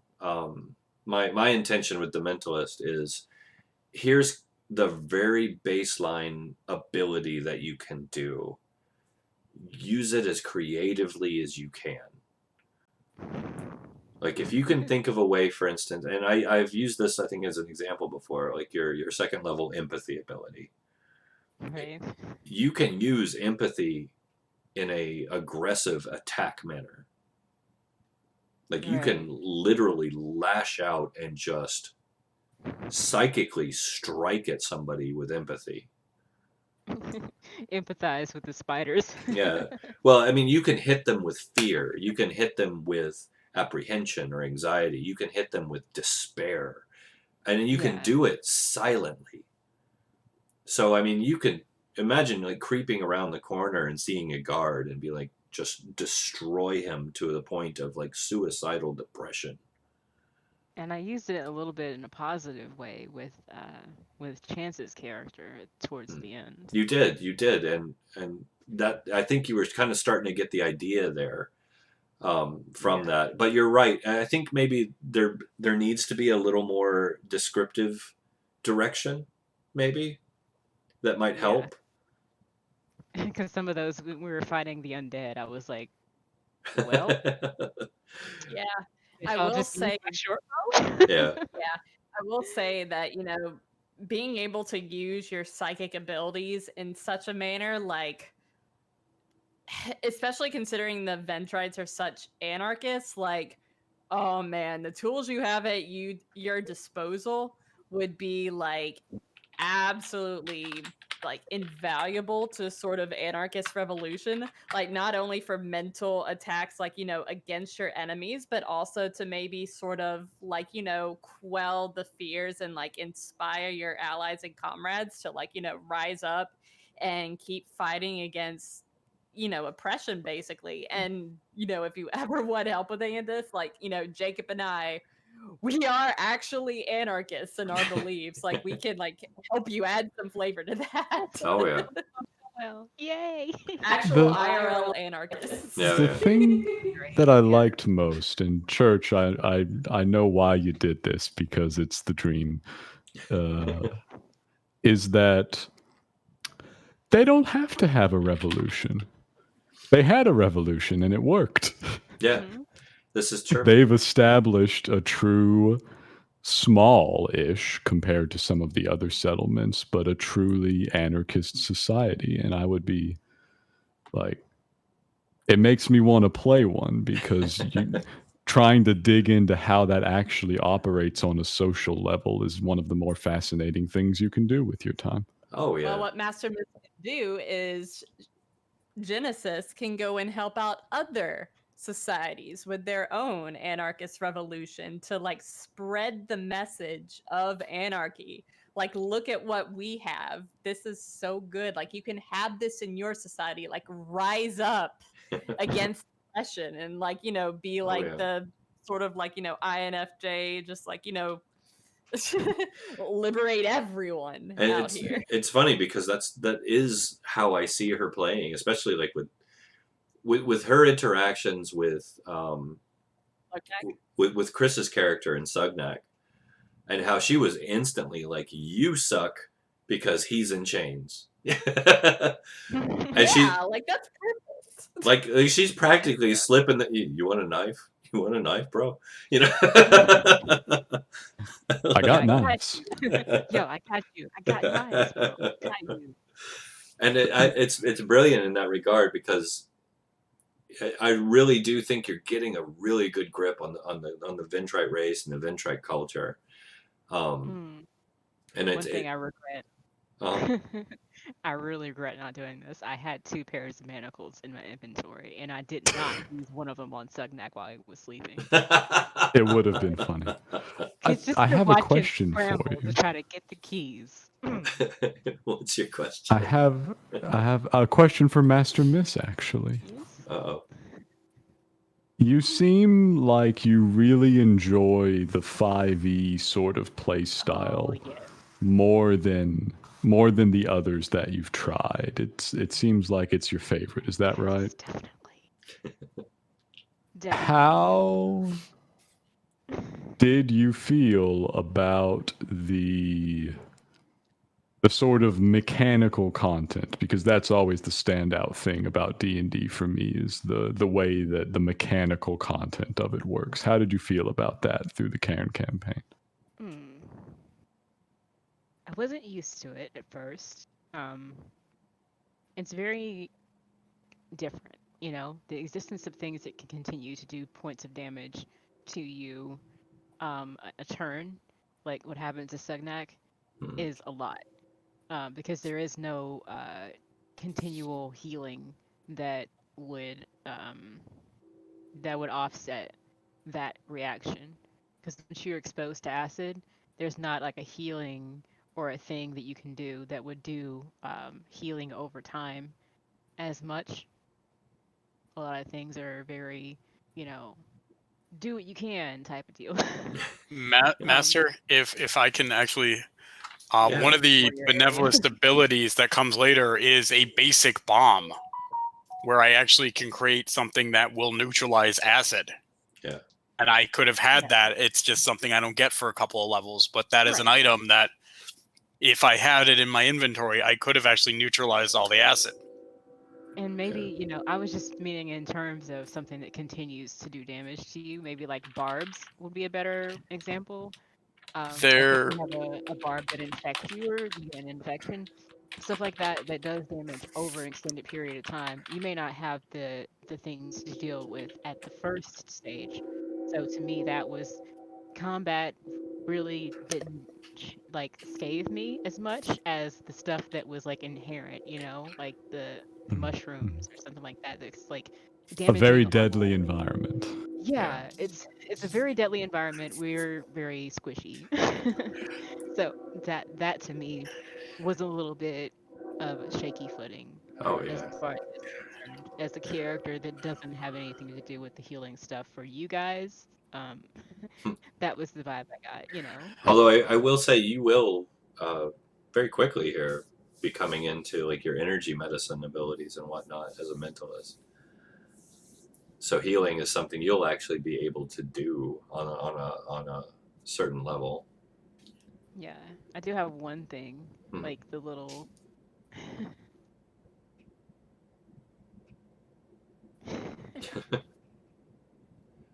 Leroy Jenkins moment. That's great. Oh, this is gonna be great. Yeah, I don't To know. point that out from Twitch chat. Well, it's a and Chance actually he made a good point. Um,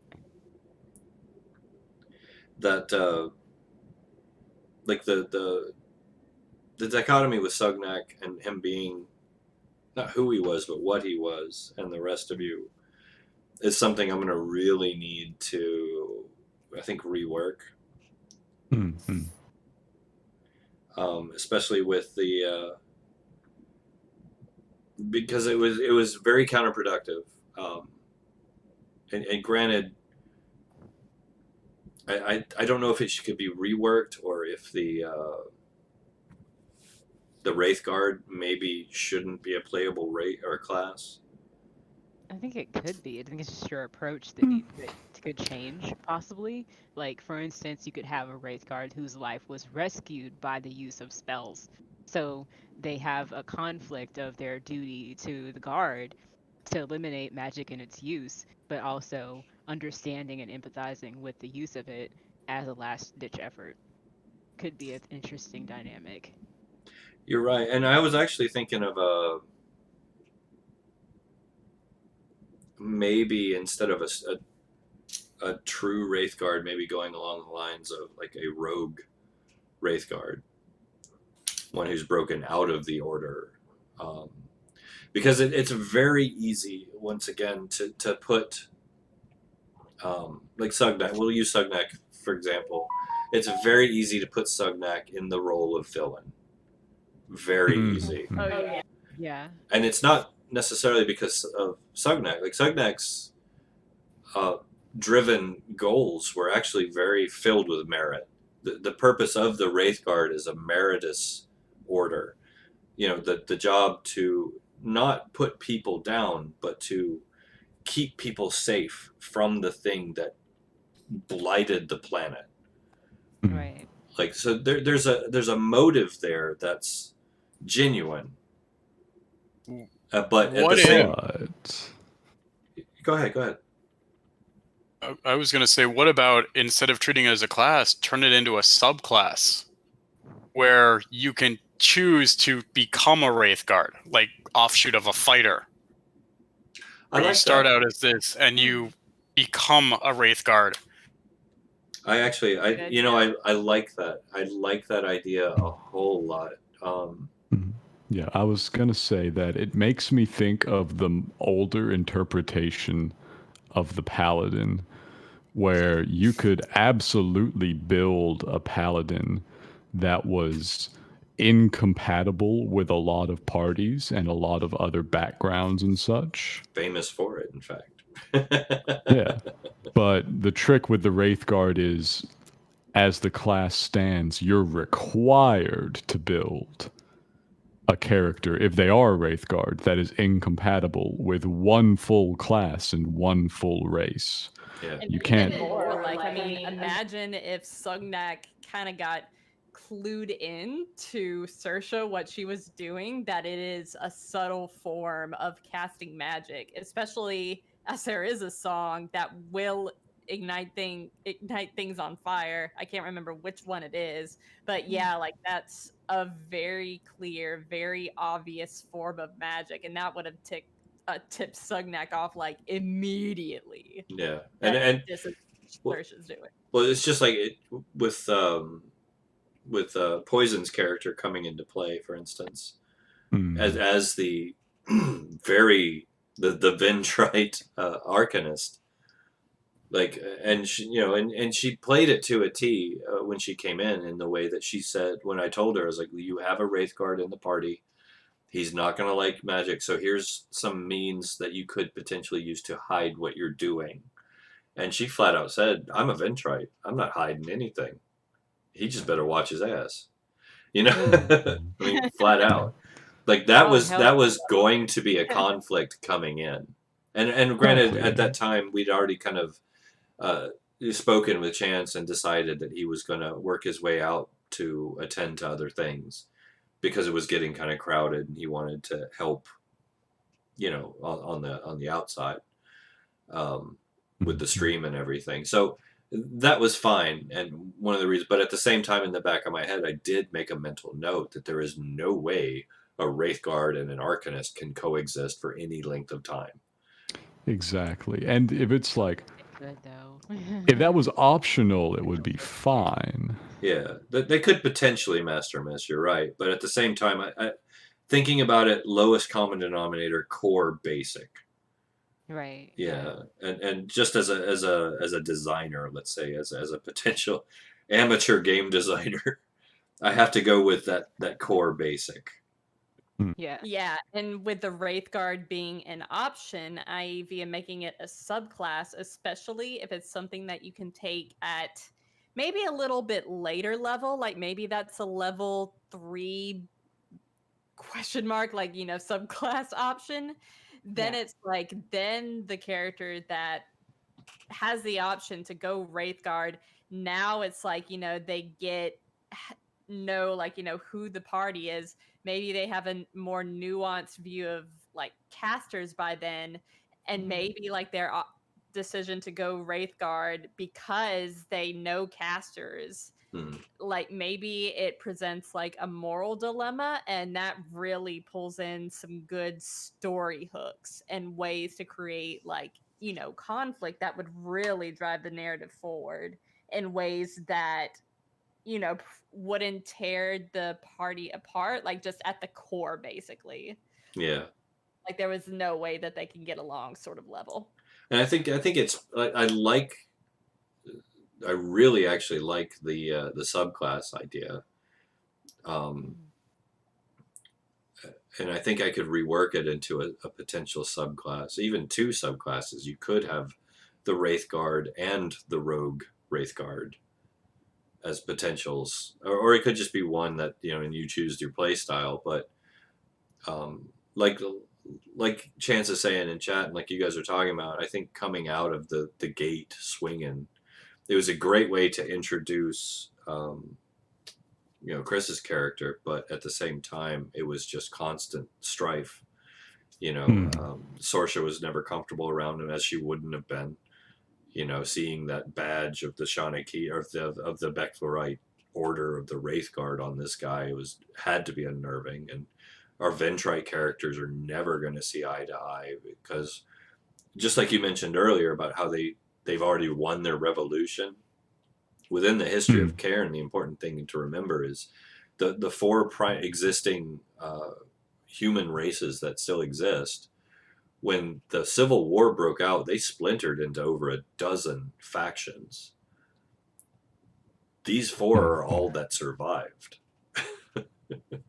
Yeah. So, and I will say that, like, as awesome as Chance's character was, because Sugnak, I mean, as much, inner party conflict as he caused, was a really good character, and Chance played him excellently. Mhm. But as soon as Sugnak was dead and gone, that the whole like atmosphere in the party like just felt a whole lot freer and easier, more comfortable. yeah. When Collective you felt like you unclench. didn't have Yes. to watch your asses. But that, Collective unclench. Yes. yeah, well, that strife was gone. That potential threat Mhm. to the party Exactly. from Yes. within was gone. Oh. We could just be more relaxed then. Yeah. Yes, you play the prick well, Chance. You do. You So, play the 6-piece chicken McNuthing very well. Yes. but he's baked and gone. Or sorry. So before we get too deep into that, because I think we've got our solution there. Need to rework the Wraith Guard. Need to push it into more of a subclass instead of a primary class. And I think that's a great idea. So I do want to give our resident benevolent his go here too, and then I have a couple things I want to introduce you guys to. I hate to be the one. Can I just ask one question? Of course. Do you ever think of making in the Wraith Guard something someone could enlist in as a volunteer position? Like a mentalist could also have that in their resume, that they report to the Wraith Guard, so they have like a level of authority, so they can like flash a badge and get us out of situations. Yeah, that's actually a really good idea. Yeah, I'm done. I'm sorry. No, that's good. I'm gonna make a note of that, and actually, I'm gonna explore that idea. I like that idea as a potential possibility. That makes it something like a background almost. Yeah. Yeah, it doesn't need to be front and center all the time. Maybe somebody enlists in the Wraith Guard to protect a friend that casts spells. I mean, Yeah. Well, it's you're nothing for asking for a friend. even for a Ventrite to understand the inherent danger of magic, based upon what's happened to the world, would understand. They may not run out and join the Wraith Guard, but at the same time, it wouldn't be far fetched for them to say no. It's kind of like somebody who's like, yeah, I smoke pot, but I don't mess with heroin.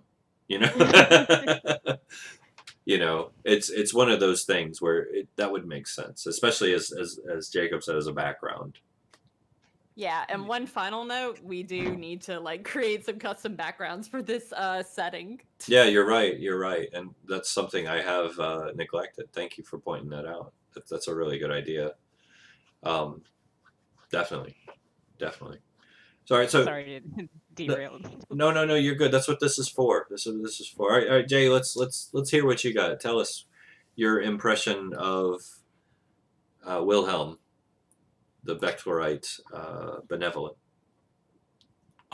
Actually, the funniest part about what you were saying earlier is when I first thought up the character, and I don't know if any of you remember when I was actually discussing it in chat long ago with Church, he was gonna be pompous. He was gonna be that ass. He was.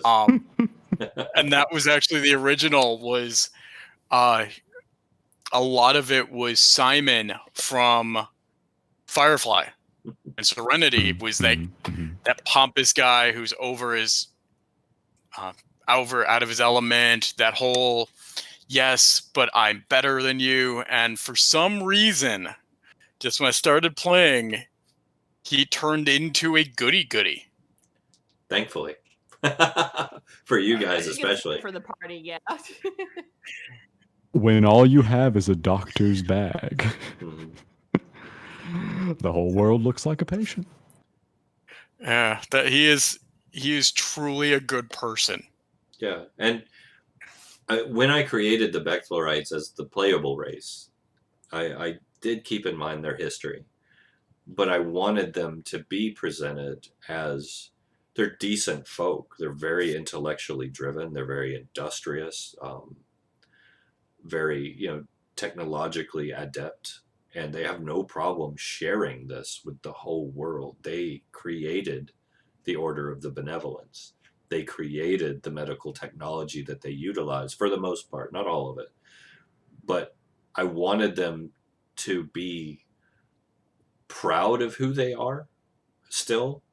We are the Empire of Becht, and unapologetic even on some levels, because they didn't do this.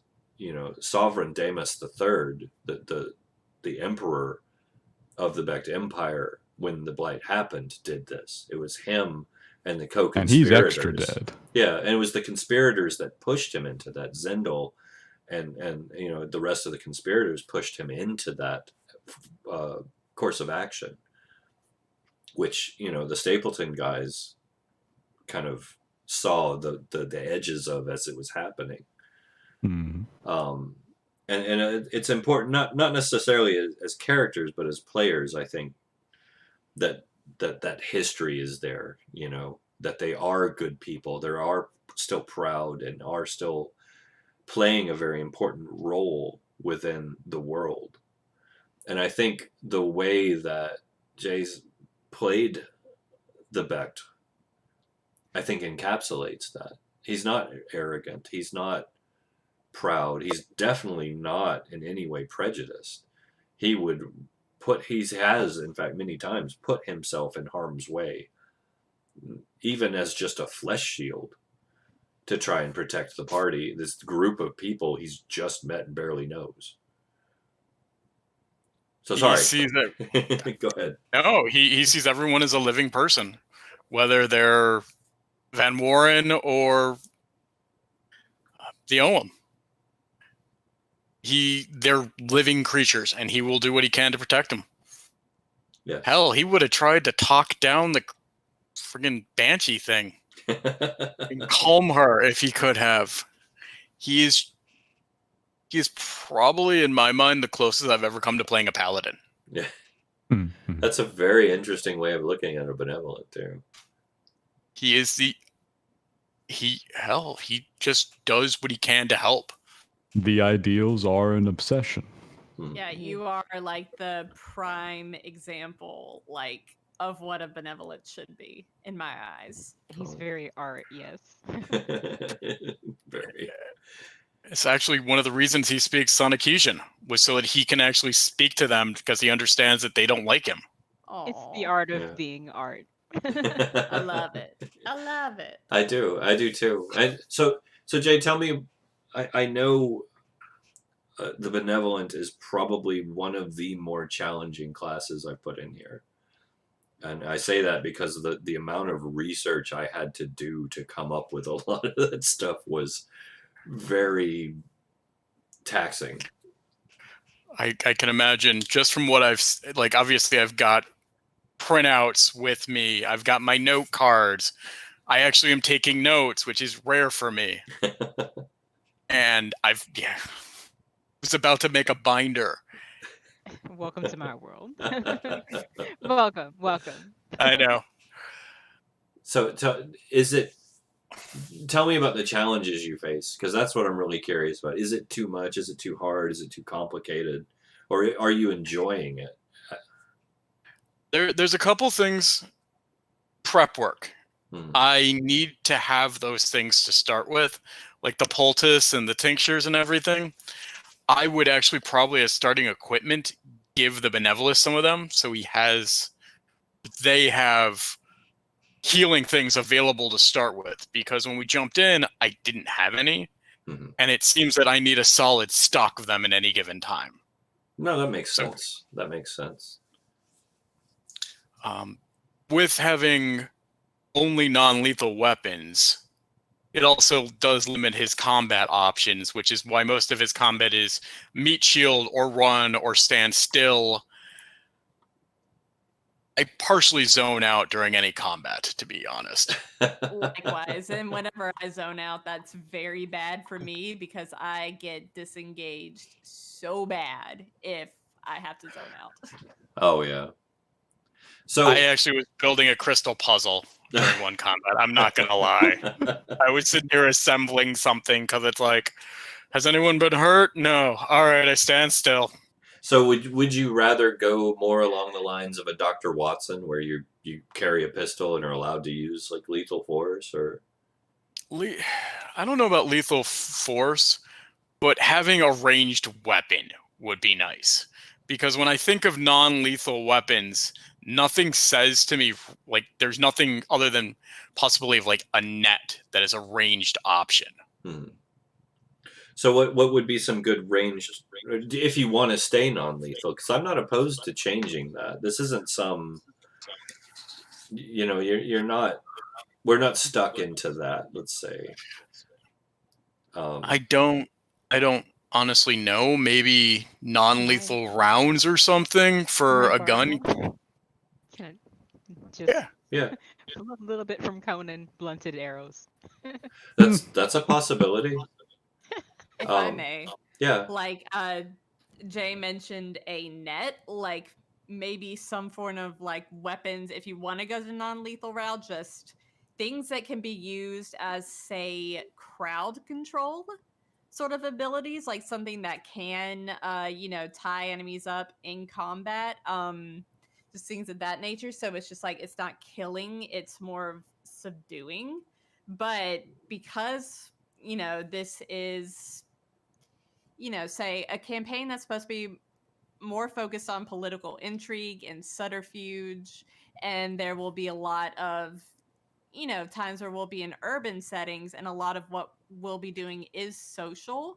I don't think that the combat thing will be much of an issue for Wilhelm for the most part, but obviously whenever we were doing a traditional dungeon delve, like we had to do a fair bit of combat, but the enemies that we were fighting against were aberrations of the blight. Basically, these are non-living, non-human. We don't even know what the fuck these things are. So maybe it could be like, say, the White Council and Dresden Files, for example, where they're explicitly like, do not use magic to kill mortals. Like, no, that's against the laws of magic. But if it's against immortal creatures, like, the Black Court or outsiders, just go ham.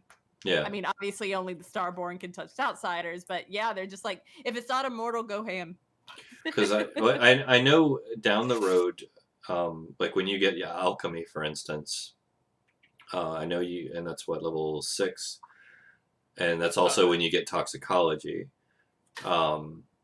you get the ability to make like the flash foam, the concussion can, the base bomb, the misting hand mortar Yeah. that you can actually utilize in an offensive manner. What would you say? And I want to get this out so we have it on on record. I think I could probably work out an interesting sonic weapon, like a firearm type sonic weapon. What about like in the beginning when I get the pulsars and tinctures, we add in a thing for like knockout or paralyzation, not poisons per se, but things that have non-lethal effect. Because I know that like the Fragile mad flasks scientist in a sling. Yeah. I know that the mad scientist starts doing damage, but almost like adding like, okay, you've now created trank darts. Say that's something we could probably, especially with the advent of myconology. When you get into the myconology, like for instance, right now you could use the psychotropic offensively, but at the same time, utilizing, I'd say right about that level with your knowledge of herbalism, myconology, of course, anatomy, pathology, and whatnot that you know at this point from your study. Yeah, dubstep cannon car. That's a good idea. We could give that to the musician as well. Um, the that could be a possibility. You could use a dart gun, or not, probably not a dart gun because that's getting a little advanced engineering wise, but a blowgun even. I don't know. We're dealing with guns. A trank gun probably isn't that much more complicated. I'm just trying to think how to put a hollow tube in an item that uses open gunpowder to fire it. Sabot rounds would be the traditional solution. Yeah. I think we could work something Yeah. out like that, though. If you wanted to stay non-lethal. Like I said, I'm not opposed to changing that. Because I like the non-lethal aspect for the benevolence. That just seems to work. It's fun. It's Yeah. like it's the Hippocratic Oath, but it does like the elders have said during combat. It's like, okay, Yeah. I'm gonna go stand over here. Can't even. It's the Hippocratic Oath, but you get into fights a lot more often than the average doctor. Of course, at the Yeah. same time, just to keep in mind, one thing we could change is that with living organisms, non-lethal damage is a must. But that doesn't mean you can't be proficient with a firearm for non-living opponents. Yeah, and that's why I brought up the thing about, the White Council and mortal versus, non-mortal, beings where they, can't use their magic to kill mortals, but, if you want to use it against a vampire, go ham. Yeah. Like, I can see the benevolence, like, definitely being okay with lethal force against blighted aberrations. Well, plus, and this is something that's kind of come out as we're playing once again. He has been the foremost expert on these aberrations, more or less, as you've gone forward. Aside from the hive mind of listener. The hive mind is in there on everything. Oh yeah, but he's the one that has actually been able to pull out and understand the actual what is this? How is it functioning? How do we stop it? And as he gains levels, that information is going to be even more prevalent and effective. So I think perhaps we could specialize the benevolent in dealing with aberrations a little bit and give him the tools to do so more effectively. So the non-lethal would apply, of course, to living targets, to other humans, other races. But when it comes to the aberrations and the dangers of the wastes, he would actually be one of the more effective combatants. What do you think of that idea? It's interesting. A version that deals with that could even go with like an anatomy surgery where if you do a dissection, you get a bonus on like the next knowledge check or something relating to that particular creature. Yeah. Yeah, I mean, that could definitely come into play. I want to say we actually have some things like that in here. I'd have to do a little more digging. But yeah, being able to use your knowledge skills is huge for any class in this game, obviously, because of its nature. Mhm.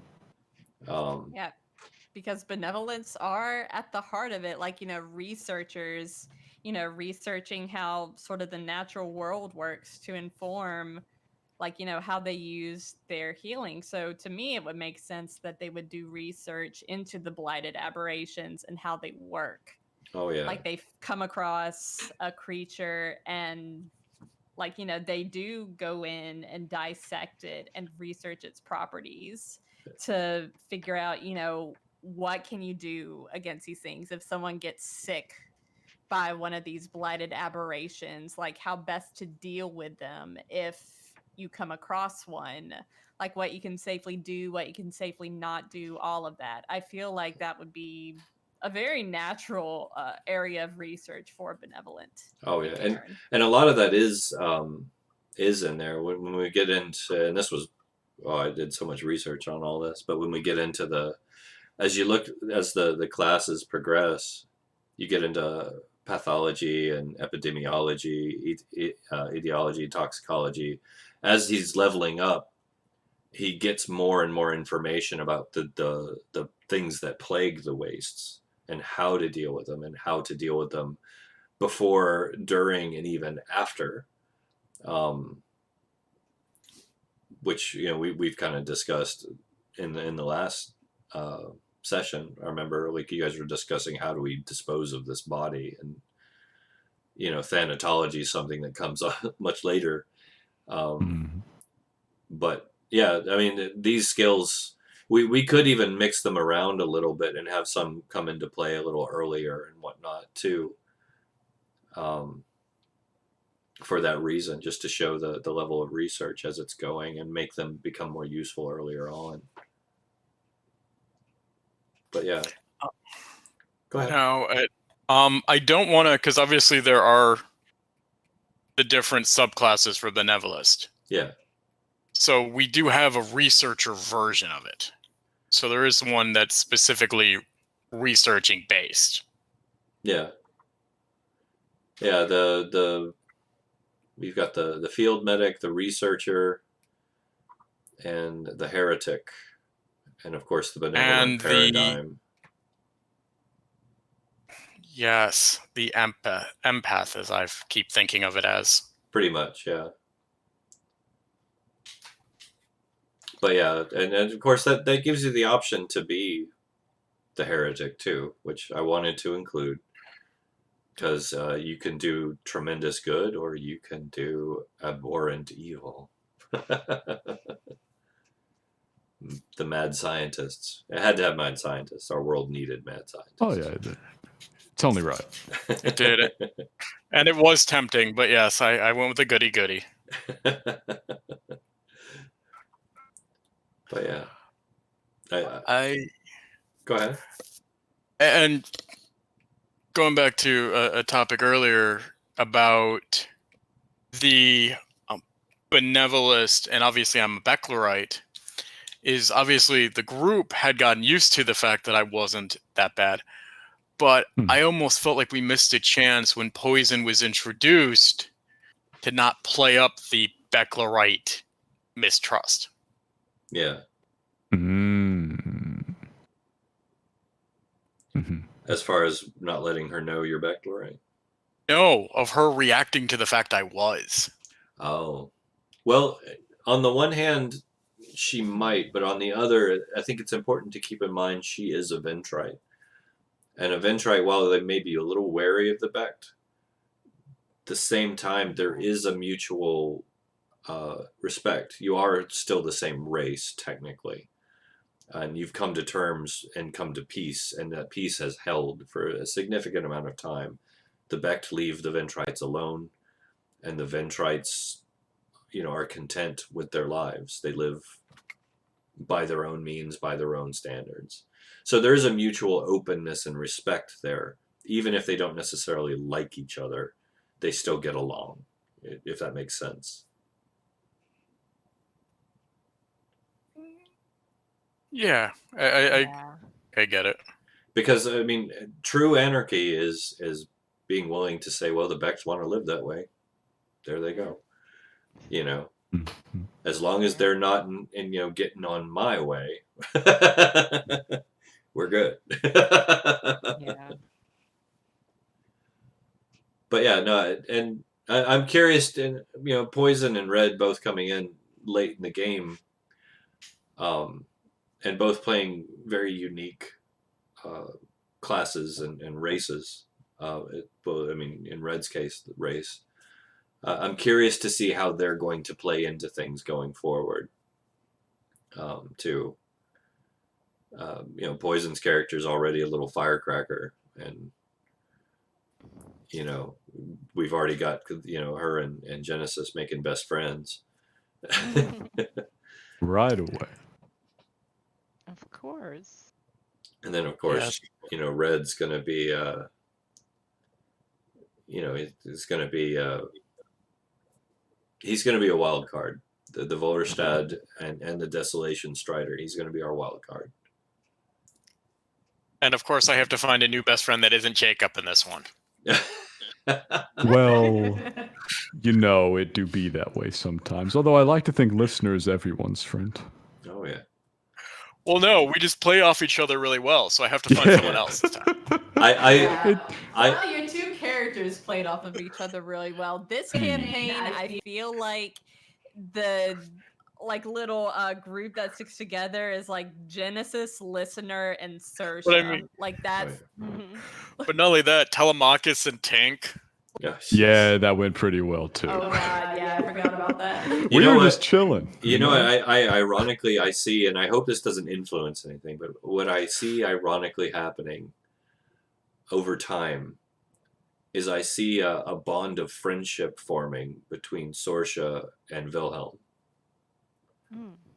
I think I see I kind of see it. just after seeing him act the way he does and realizing that he's not a demon, and processing that, and how much time has passed, because I mean a century's passed. It's been a long time, and you've grown up being told like these people are evil, these people are horrible, they're demons, they're monsters, and then you finally meet one and spend time around one, and he's the exact opposite of everything and every turn he's proven that, not through word but through action. I'm curious to see how that develops. It's one of the more interesting relationships amongst the party I've seen so far. Yeah, because Saoirse as a character, she tends to kind of hang back and observe until she feels like she is comfortable enough to actually come out of her shell, but that takes a long ass time for her. Genesis just kind of butted her way in there to start the process. Saoirse obviously, was consenting to the things happening, but it's just once Saoirse finds someone who she considers a quote unquote safe person, it's just that person is now home for her, essentially. She is glued to Genesis, as has been true over the entirety of the campaign. Very true. I'm trying to build relationships with everyone. Van Warren, I'm giving him drugs, telling him to use them when he needs it. Giving him drugs. Oh yeah. It's the best way to make friends. And Van Warren's going to be our other big wild card. And I have to give him credit. He has really played the Galduina in a way that I didn't expect, but have vastly appreciated and actually made some amendments in my own mental image of the race because of. He's got the crazy and the unpredictableness, but at the same time has shown that can be used and utilized in a very useful manner, to where he's still a very valid, very purpose-driven member of the party who will play a He's role. the one who's never afraid to take a risk when a risk needs taking. Yes. Plus, And- he's a different kind of mad to where it's not out of character for the Galduina elves at all, but it's a level of mad that doesn't like cause chaos. Yeah, If you get me, he's not like, frothing it's at the mouth. yeah, it's just like a very overconfident, like, oh, I can do anything sort of mad, but he's still like, is capable of like making bonds and help the party. It's just like his sort of delusions are just delusions of grandeur. Oh yeah, and much like the Shanakizans, the Galduina aren't evil; they're just broken. And a lot of what their reputation, some of it's true because some of them really are that mad, but a lot of that reputation is just based on the worst case scenarios, that the stories that make it out of the wastes. They're not all cannibals, and they eat what they have to, obviously, and elves are elves. They're not above looking at the lesser races, as humans, as food, if they have to. Mhm. Especially the really mad ones. Sometimes you just need to have a double-bladed scimitar, and you got to make it out of people parts. Yeah. What you gonna do? I mean, And in fairness, utilizing bone, and I was actually considering making a an ability or a class. It's something I've been tossing around of a bone shaper. Because wood is very, very scarce. Like one of the things I've written as we've been playing was the question. I think Jacob posed the question of what is currency in this world. It's a fair one. And it got me thinking. Metal's still fairly plentiful. I mean, you dig it up out of the ground. It didn't go anywhere. But wood is very scarce. So yeah, there was something that came up with wood that you mentioned, like how it was not plentiful. I can't remember what we were doing, but the question of wood came up. I remember. Yeah. So I think I've decided I'm actually going to make currency to be wood chips. I actually like little bars of wood engraved and embossed. It's pretty funny. Instead of coins.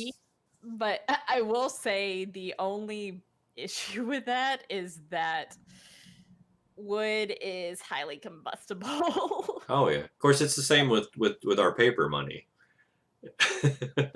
fair. True. Yeah. But yeah, it's I'm kind of working out a concept, and I have some ideas. Yeah, it's if it's a fiat currency, it doesn't really matter what it's made out of. And for a primitive civilization like the ones that are present in Cairne, it's beneficial to make the currency out of something that's rare and expensive as an anti-counterfeiting measure. Yeah. Yeah. I mean, how are you gonna plywood? I guess. Like, how would you fake wood? I guess. Well, plywood would be the equivalent of copper. Yeah. The thing that I think about too is just like, what if, I don't know. I feel like if something, happens and something catches fire, like you're more likely to be devastated like in Cairn than if, some of our real world, like, paper money catches fire, especially when it's just like, there are a lot of things that we can do, like in our modern society to protect our money. Like Cairn, you probably don't have a whole lot of, options with respect to what you do with your currency and where you store it. Well, I mean, you do, but it's just like, we can stash our paper money like in wallets during a rainstorm so it doesn't get ruined that way, things like that. Yeah. I almost think the thing that comes to mind is glass, where you have to get the sand, but the sand is not in the part of the world that, like, that you the need majority all the of the glass, like a glass bar almost. Although that would make the Galduina still incredibly wealthy. Exactly, but they're insane. But part of it is the fact they don't realize it, Yeah. too. Why do they keep coming in and taking our sand? Stop it! We're gonna eat you.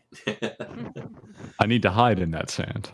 Well, here's an idea. 'Cause I like the glass idea. So we could do chits of wood encased in glass. Would they have the technology for that? That is the question. Oh yeah, yeah. Because technology is actually, well, I mean, for what it is, it's fairly advanced, especially when you get into the Becht and the Culvart. All right. It's something. It's something. I think we could probably work out some ideas from. Yeah. It's a neat one. It's like there have been periods and places where absolutely wild things have been used as, the material for currency, or just flat out currency themselves. You conduct your trades in small units of some valuable thing, and it's not even like centrally controlled. It's just understood that you'd be trading in salt or ivory or like cocoa. Yeah, or in the Galdawina's case, maybe teeth. Yeah, teeth. Nice, portable, sharpish, useful. And that's something I've also considered, is the potentiality that every culture has their own currency, and that those currencies are worth different things depending on where you are. So, for instance, the Ungamote, who actually do have access to wood, at least on some level, because they're still in the only real green area left in the world, could use wood because they have it in an abundance that no one else does. Whereas, like I said, the Galdawina could potentially use teeth or, some sort of bone coin, because there's loads of bone where they are.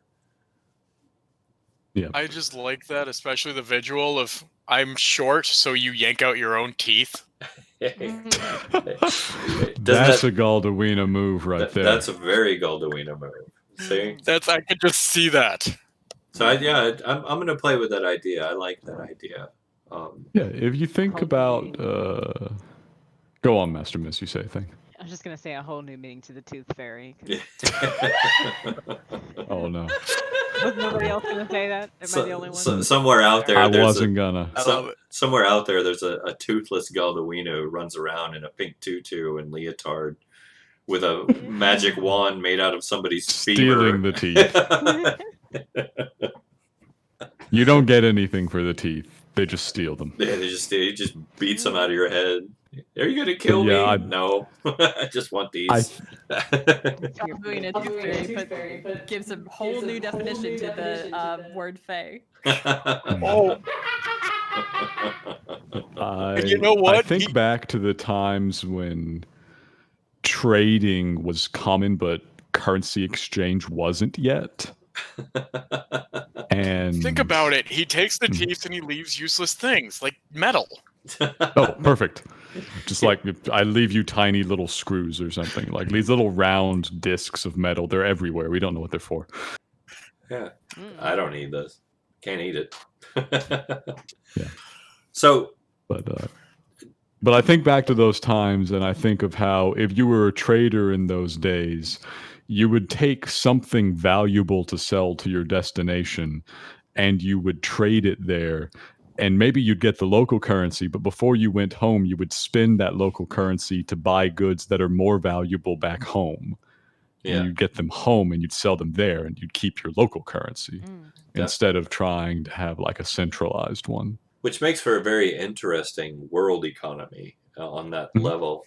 And the economy is a big project. It's something I've been playing with for a while, and trying to kind of make a sensible, manageable, like I'm creating a global economy. It's no big deal. It just happens. It's fine.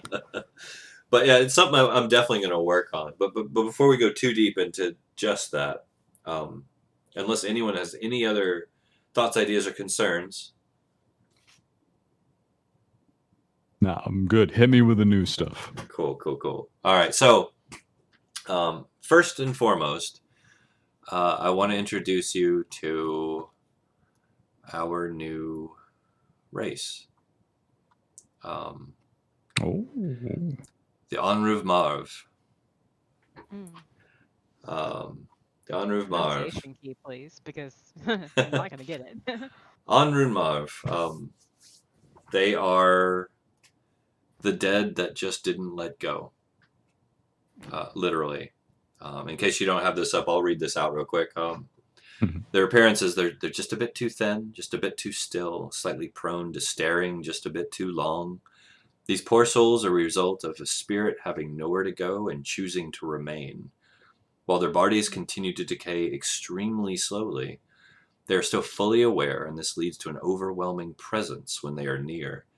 Through the years, they have found many ways to cover the signs of deterioration, fragrant oils and herb sachets.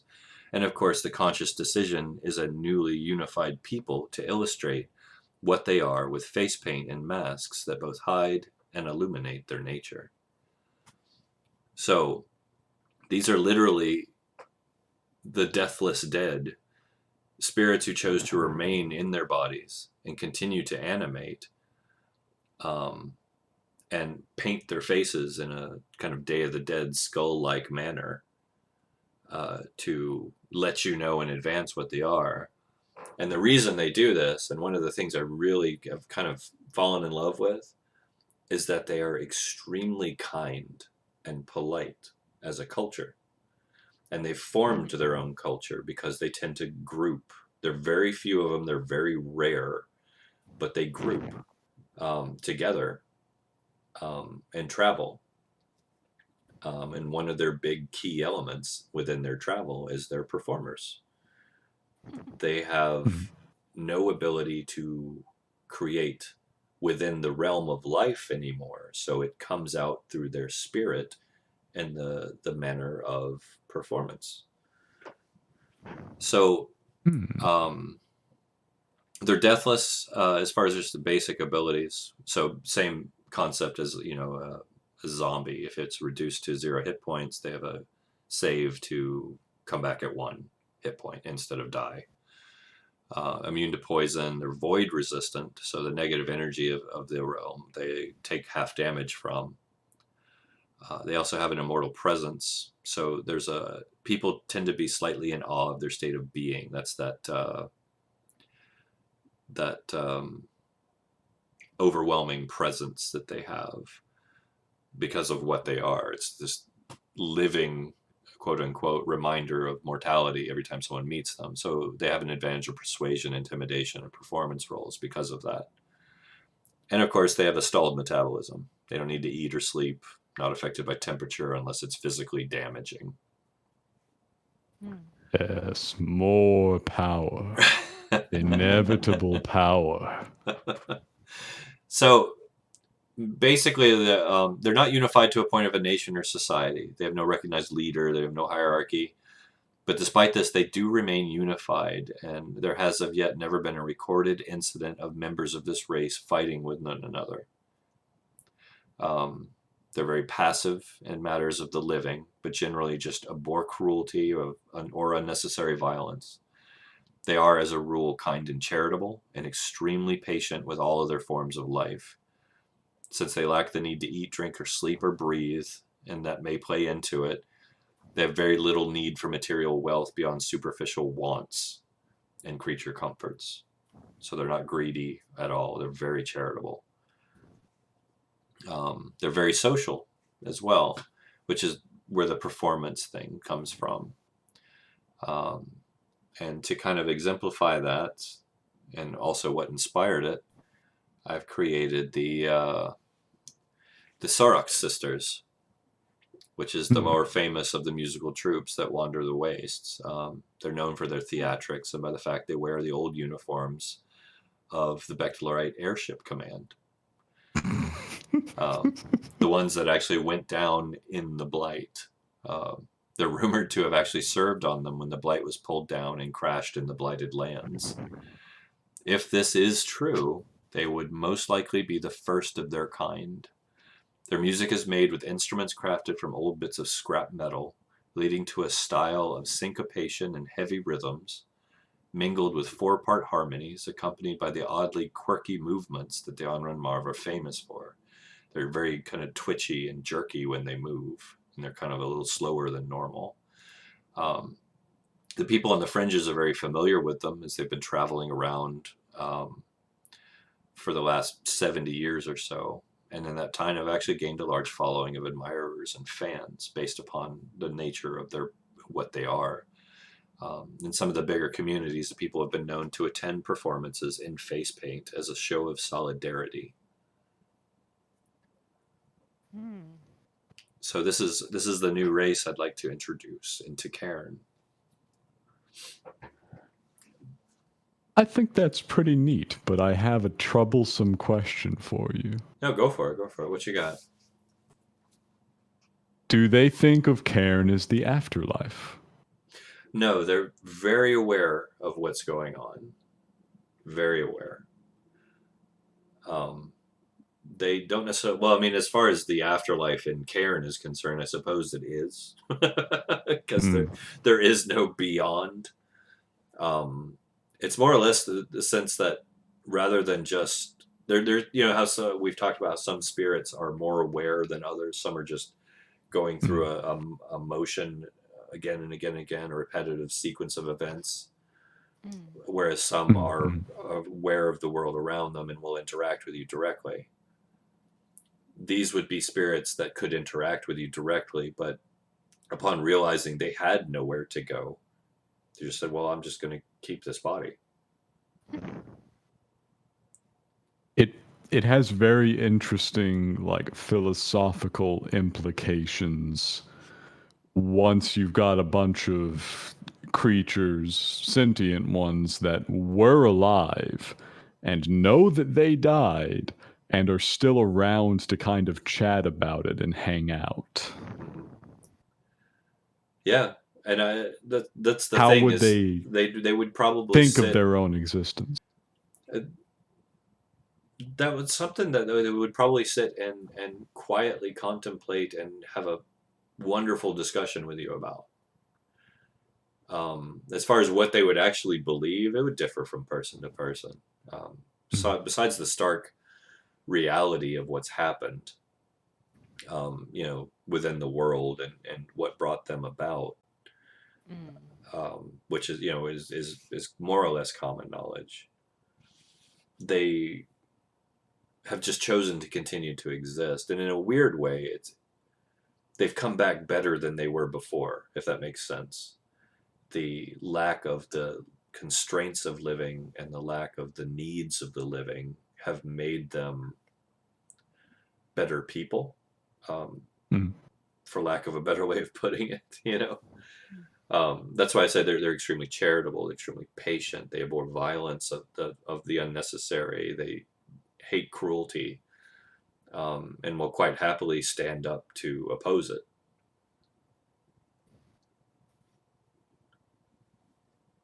Oddball question. I don't know if you said this. I cut out for some reason.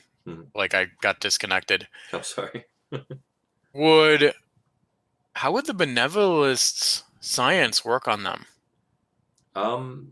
Healing, and that's something I'm actually still kind of working on. Obviously, you can't heal them normally, but the ability to stitch them back together, and even later on, some of your abilities to potentially repatch and repurpose parts could come into play.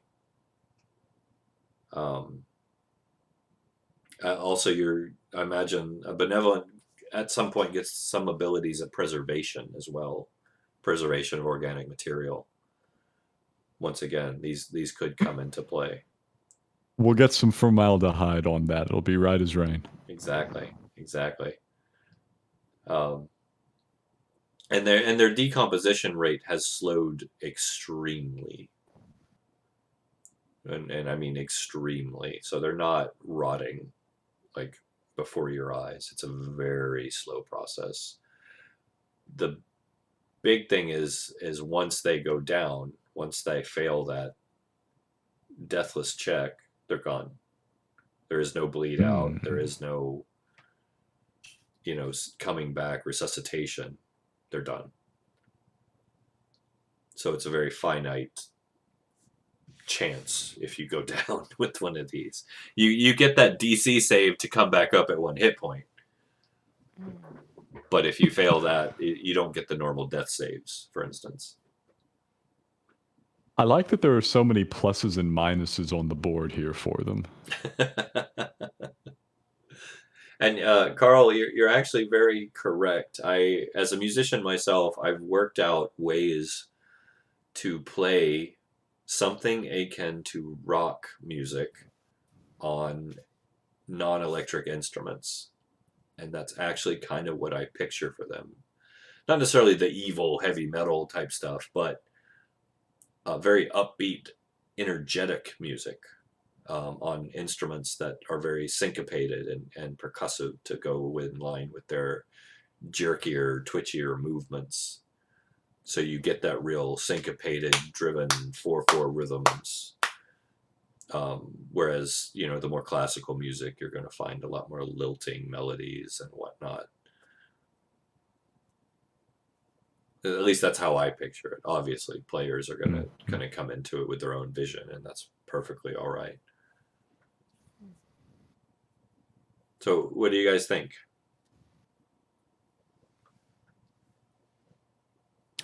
Flavor-wise, it's got a really good feel to it. And I like the implication that there's still worthwhile things happening culturally and socially for people in an otherwise devastated land. Yeah. That's pleasant. And I also kind of like that you're just, accumulating playable races of not really identifiably human anymore things that, are vaguely human shaped, but socially and culturally and in terms of their existence are wildly different and will have wildly different drives. Well, I've explored some other opportunities as we've gone.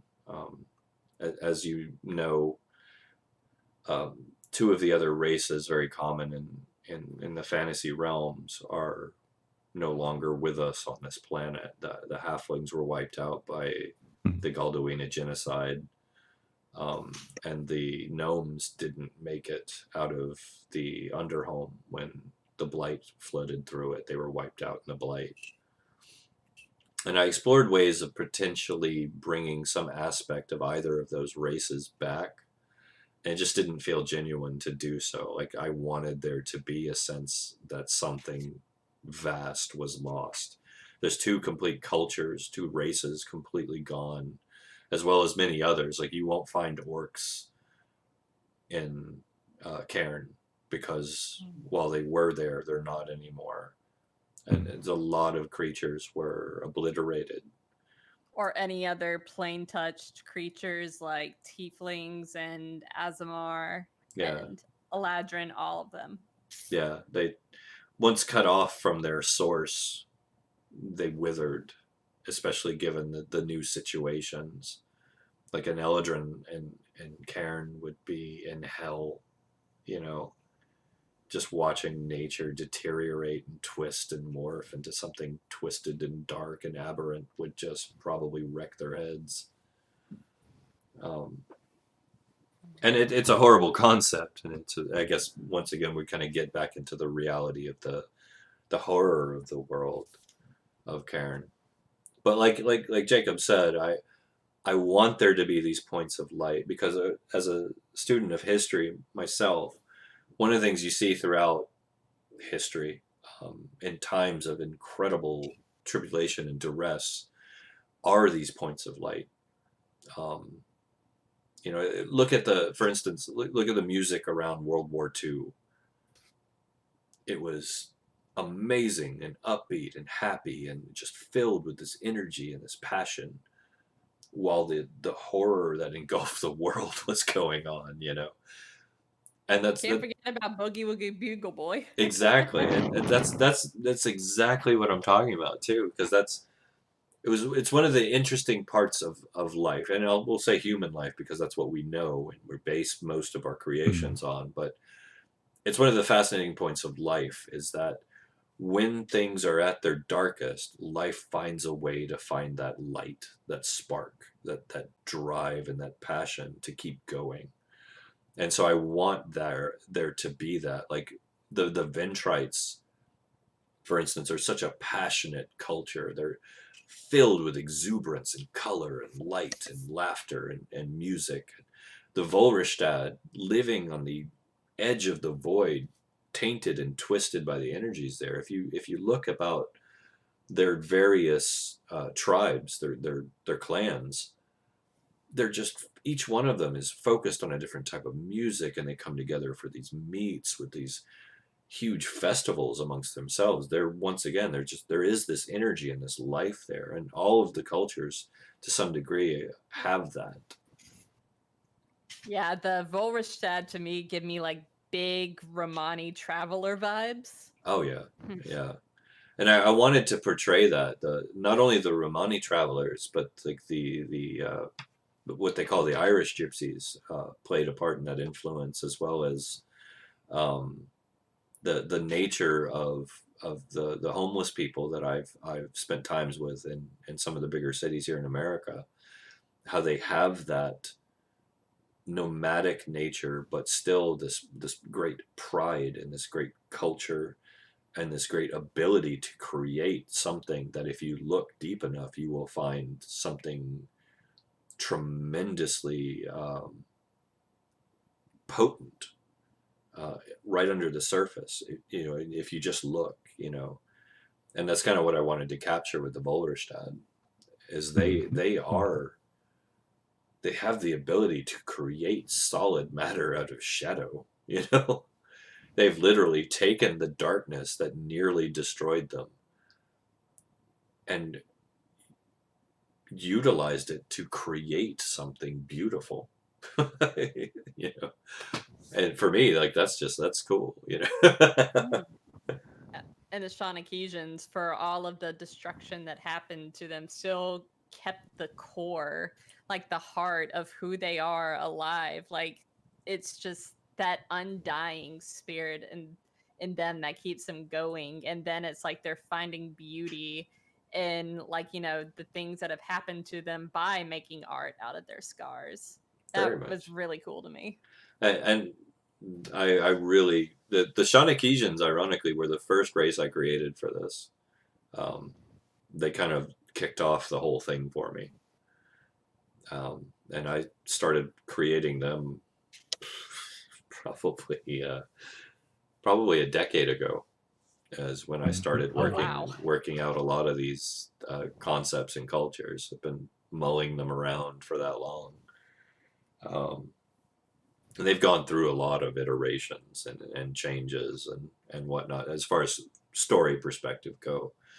The rules have been worked out much more recently, especially fifth edition, and things have changed so much. Which actually brings me to my next and probably final point. We'll say, I don't want to drag this out too long. One of the things I'm thinking about implementing, and this is going to be based on you guys' input, of course, is I have some ideas for changes to the rules that we're using. Yes. And most of these ideas are very, in many ways, they're simplifying. Contested roles with basic bonuses depending on your character class and race, right? For instance. And one of the things that may seem a little more complicated on the surface, but it really isn't, is I've expanded the stat system. Mhm. So without going too deep into it, and I'm not going to implement this right away, obviously, but here, let me see if I can do this without pulling it up on. Yeah, there we go. I'll make sure that everybody can't see what I'm doing here. I don't want everybody to see my my secret files. The secret sauce. My secrets. You can't see my secrets. It's just large folders full of cat pictures. Oh wow. Oh no, my secret's out. You're like, I'm losing all my street cred. So Oh. here, Oops. this is what I'm thinking for the stat system. What I have so far, right? So bear with me. There's a number of these. Instead of the 46 drop the lowest, it's just 2d6 per stat. Okay. Mhm. And the stats you have are brawn, right? Okay. Which is just your raw physical strength. Your fortitude, which is your physical endurance, and your body, which is your physical mass, right? You have celerity, which is your ability to move quickly, like ambulation, as well as manipulation of limbs and items. Your finesse, which is your hand-eye coordination, your fine motor skills, and steadiness. You have resolve, which is your force of will, your personal discipline, and ability to hold that level of mental focus. Sagacity, your ability to make well-structured thoughts and decisions based on experience and knowledge. And comprehension, your ability to retain information, to learn and recall data. Beyond that, we have charm, which is your force of personality, your likability, your comeliness, which is your physical beauty, and then finally is your serendipity, which is just the sway of fortune as it applies to your life. Those points are finite, but can be spent to push a roll one way or another. Once they're gone, they can only be replaced by purchasing them when you level up. Mm. So there's a whole new stat system there, but what it does is rather than saying this is my strength, you can say, no, this is my brawn, my ability to lift. This is my fortitude, how much I can take, and this is my body. This is how much my body can take until it's destroyed. How much of me I've got hanging around. Yeah. So it kind of breaks them down because you can be physically strong and yet your fortitude is not, you know. You know what I'm saying? Like there are different types of strength. There's different types of speed. There's different types of intelligence and charm.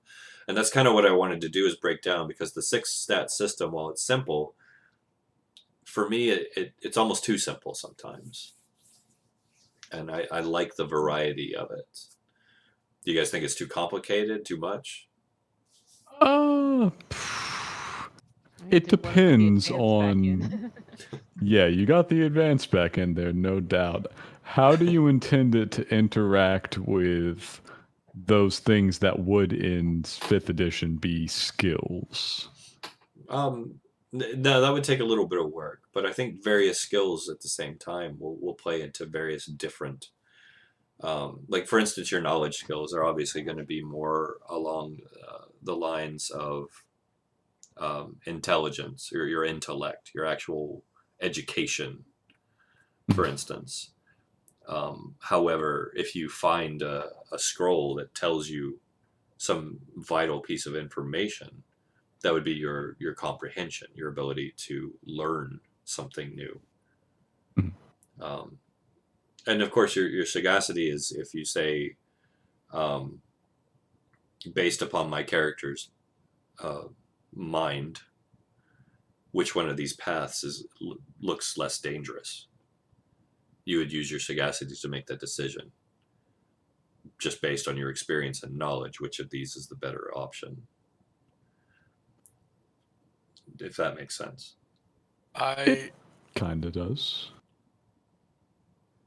I like you separating charisma into the two different, like the force of personality and comeliness, because it always seems to have been like that was what they tried for, but it didn't seem to.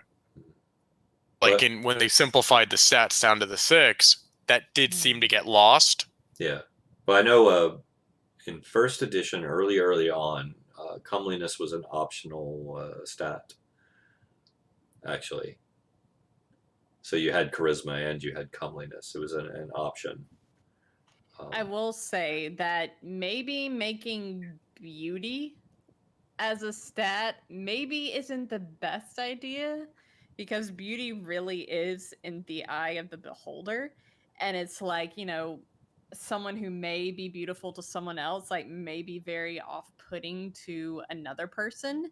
And it's so Subjective, yeah. I don't know. I'm not a fan. No, that's fair. It can work It's really if subjective, if you treat it the way that I've always thought wisdom should be treated, where it is inevitably situational. True. And the way Cairne has been worked so far, so much of it is already situational. Yeah, so like what's an Ogham with a really high comeliness stat? Mhm. Like I- it's true enough, but it doesn't help you exactly if you're dealing with Becklerites all day. That would be silly. True. Of course, at I the don't same know. time, Yeah, a pretty tree. I think it would be the difference between, for instance, with the Ogham, I think that a higher comeliness would be the difference between one that fades very well into the background and one that shows off these very graceful lines and curves. It's a deficit. A very You're smooth too pretty. surface. You're too visible. You know, it's like it when you see a really nice sports car or something, and it's not that the car is awesome. It's just that the shape of it appeals to you. You know what I mean? Yeah. So that car would I have a can high see. comeliness, but it's Yeah. not necessarily always going to be beauty, like you said. I think it could be situational and dependent. Yeah, it's one of those. It is tricky. I must concede this. Hannah and Master Miss have very strong points. Very that much. A simulationist modeling of beauty is inevitably going to be reductive. Yeah, very reductive, and then it's just like can be potentially like objectifying to some of the characters as well. Like, I Mhm. mean, I wouldn't expect it to be a problem with this group, but like comeliness with respect to female characters, like if other groups were to pick up this, campaign, and I don't know. I see comeliness as a statistic introducing more problems than it solves. That's fair. unless there's like a situation in which you would use that. I don't see the need for it. Yeah. Well, I in mean, most baseline seduction would say I would probably go with comeliness because it's not a We've seen a character that would have had a very high comeliness stat. Hannah played them. yeah. Who? Yeah, but I feel like Evil that's the problem. campaign. Yeah. Oh yeah, man. Yep. Mayel Yeah. would have not, under any circumstances, used comeliness as a dump stat. No. That's a main stat right there. True. Draken. But also, Yeah. I Draken. feel like that can just, fall heavily under charm, honestly. Because Yeah. it's just like, you can't just rely on appearances. You gotta know how to seduce people. So, I mean, you Mhm. don't need to divide the two, because, I mean, charisma. There's definitely Yeah. people who Yeah. have one and not the other. Yeah. Well, I mean, Well, and you do make a very valid point as far as the objectification, and I think, and granted, this is probably me showing my age. We're coming at it from opposite ends of the spectrum and meeting in the middle. Like I see where you're coming from. Definitely, my original logic behind it was less about objectification and more of in the regard of somebody who's very pretty but has a terrible personality. Or yeah, I get you. yeah, This is what I was thinking of. And it's like, should you go with the way that allows you to separate these character traits? Even when it's like making the separation is similar somehow to making a value judgment on them, Mhm. of Yeah. requiring it to be specified. It just That's a depends on if lot, that's yeah. worth the having it at all. yeah. And That that's seems more like a skill check than anything. You could check to see if you succeed based on your knowledge base, like for instance of what the person you're trying to seduce likes. hmm. Use your intelligence to I don't know, or cleverness or whatever. Oh, and to as a means of seduction, intellectually seduce somebody. It's a different approach. There's a I whole don't know. brothel for it, Clearly, I'm not an expert, but Well, no, you know what I'm no. trying to say. What you're saying is entirely um, valid, and I've interacted with people I was attracted to from an intellectual perspective in order to gain their affections in the Aw, past. thank you. Yeah. This took a turn. But and as Jacob mentioned, all of these could be situational entirely. And that's really more of the goal is I like the option, kind of like with the mentalist and the spiritualist, how I encourage you to take this baseline ability and push its creative boundaries to try and come up with new ways to utilize it if you can.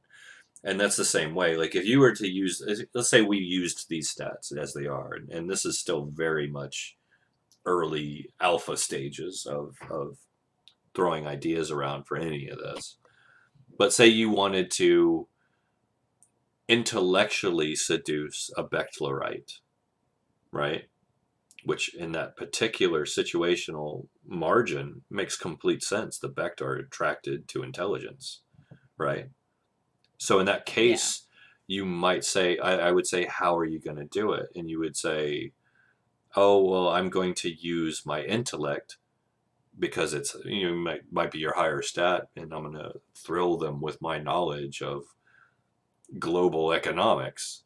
Or you could say, well, I didn't really finish college, so I'm going to use my sagacity, my sagacity to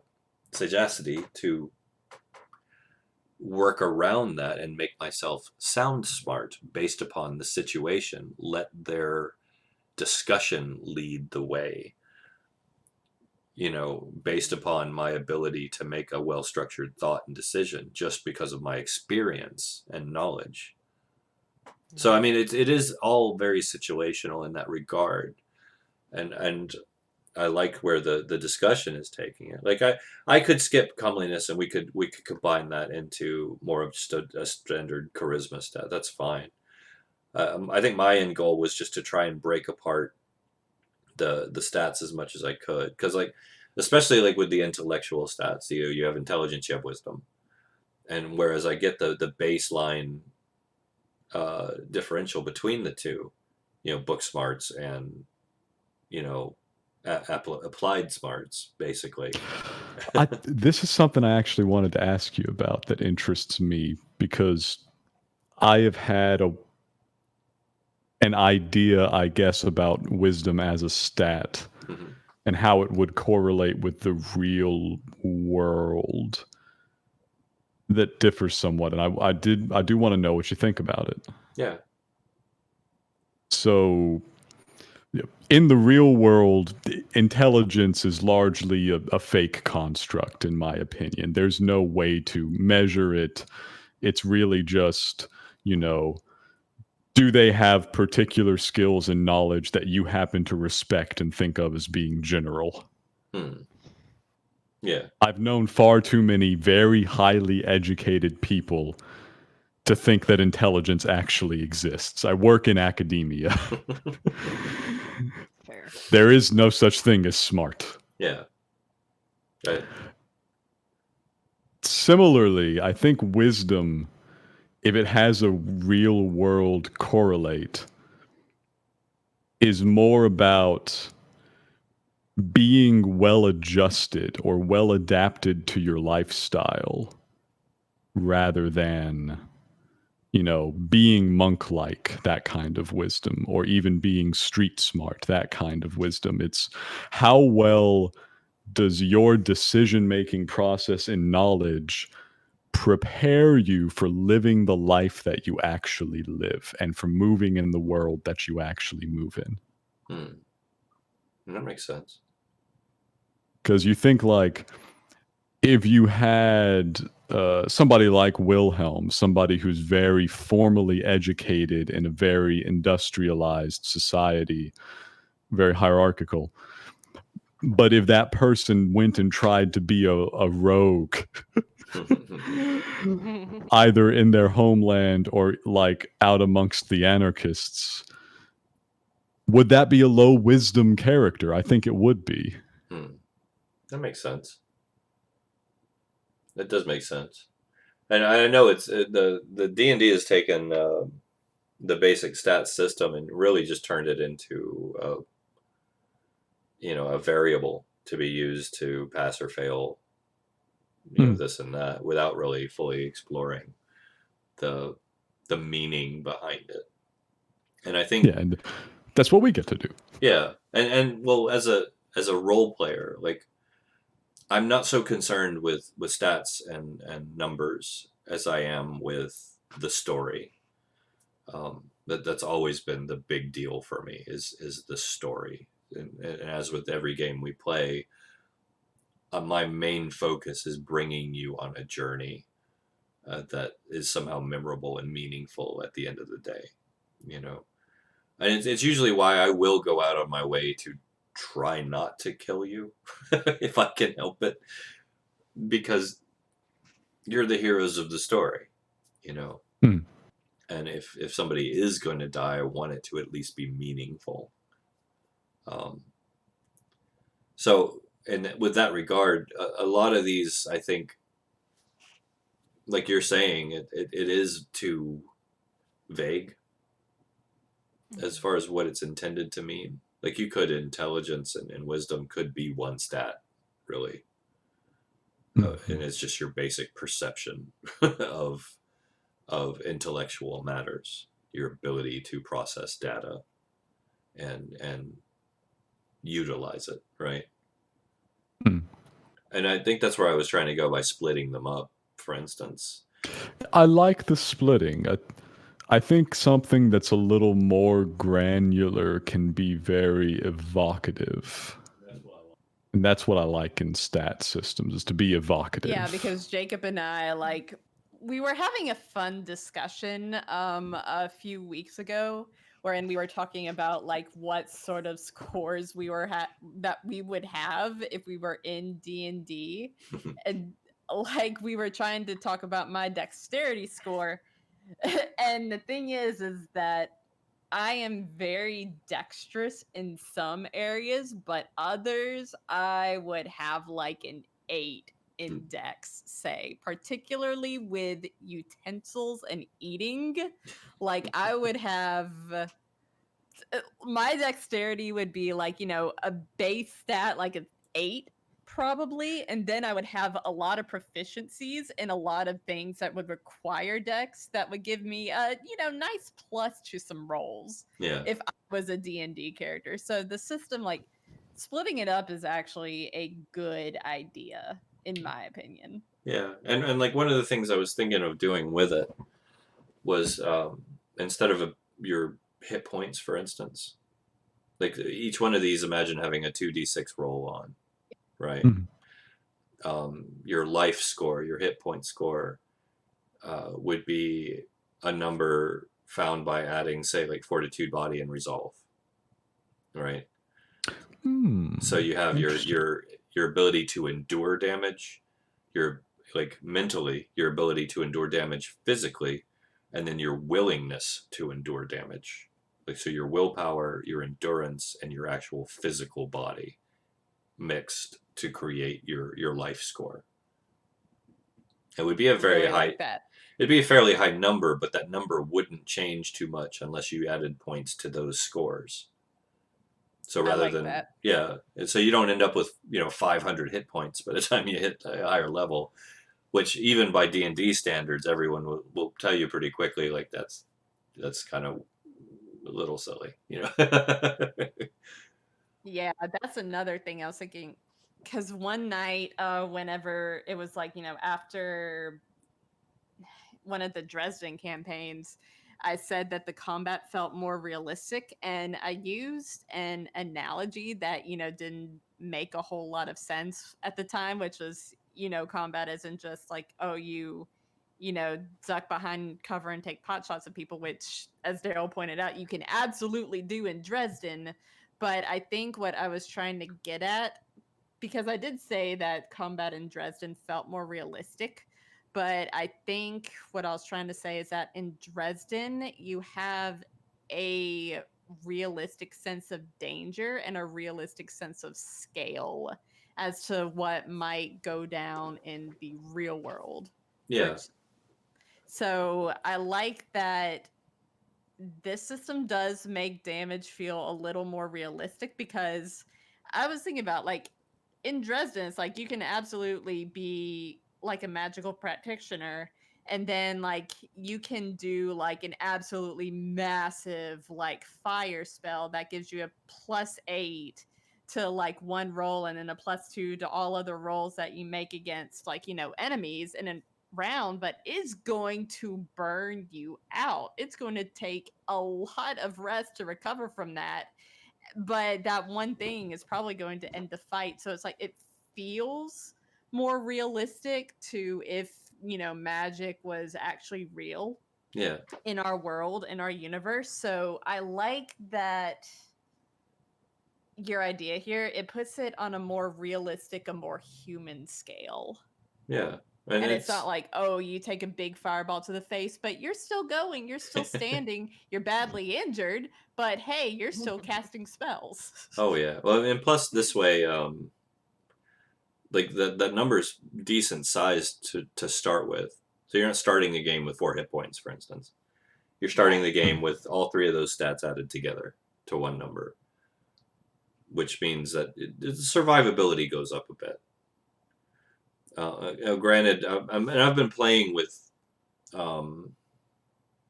combat a little bit, and like I said, a lot of it's like push rolls. Like they roll, you add your bonuses, and whoever has the higher one wins. Classic. Very simple. And that's kind of what I wanted to go for. It was a simplicity with variety. So, for instance, your defensive rating, I wanted that to be based on both the ability to absorb, deflect, and avoid damage. So you add your body celerity and sagacity together, divide by 3 rounding up, and then add any additional armor points based on what you're wearing. And then that's your defense score, right? So to overcome it, you have your martial skill, which is brawn, finesse, and comprehension. Once again, divided by 3 rounding up, and any additional bonuses granted by the weapon. Hmm. I'm never going to say no to more math on Well, it's kind of like you have the skill. You have each one of these numbers defend or kind of determined to begin with, and then you each roll your dice to add to it, and whoever comes out ahead wins that roll. You either overcome the defense or you defend against it, right? Fair. And that's kind of what I was going was the addition of 3 skills. Like you have your brawn, your strength, your finesse, your ability to manipulate the item that you're fighting with, and then your comprehension, your knowledge of fighting, all coming into play. It's not just like I'm a fighter, so strength is where it's at. Because a fighter isn't just strength. A good fighter knows how to fight. They're knowledgeable about the tactics, about the martial skill that it takes to do it. It's a mixture of strength and your ability to manipulate what you're fighting with. And I don't think D&D really covers that very well. Mhm. It's very Fair. simple the way they do it, which is fine. It works. But I wanted to add more options. Like, for instance, if somebody does attack you, I wanted you to have the option. Like, hey, here comes an attack. Do you want to block, counter, or dodge it? And each one would be reliant on a different skill. Right. Fine. Yeah, fine and fair. So, I mean, if you can block it and take the hit, great. If you can do the harder move and counter it, then you got a chance to go even further with it. And if you can dodge and not be there at all, even better. Mhm. You know, every martial artist in the world will tell you the best way to win a fight is not get hit. It really does Yeah. help. But yeah, so these are just some ideas I'm throwing around. Going back to the charisma thing, maybe you could look at some inspiration from other systems for how to divide that up, because I'm still not wild about beauty being like, you know, a stat that you can use, but like maybe you could take it, say, like in the Dresden verse, like in the Fate system, and maybe divide it up into something like Flair and Guile. I think that would be really good. That would.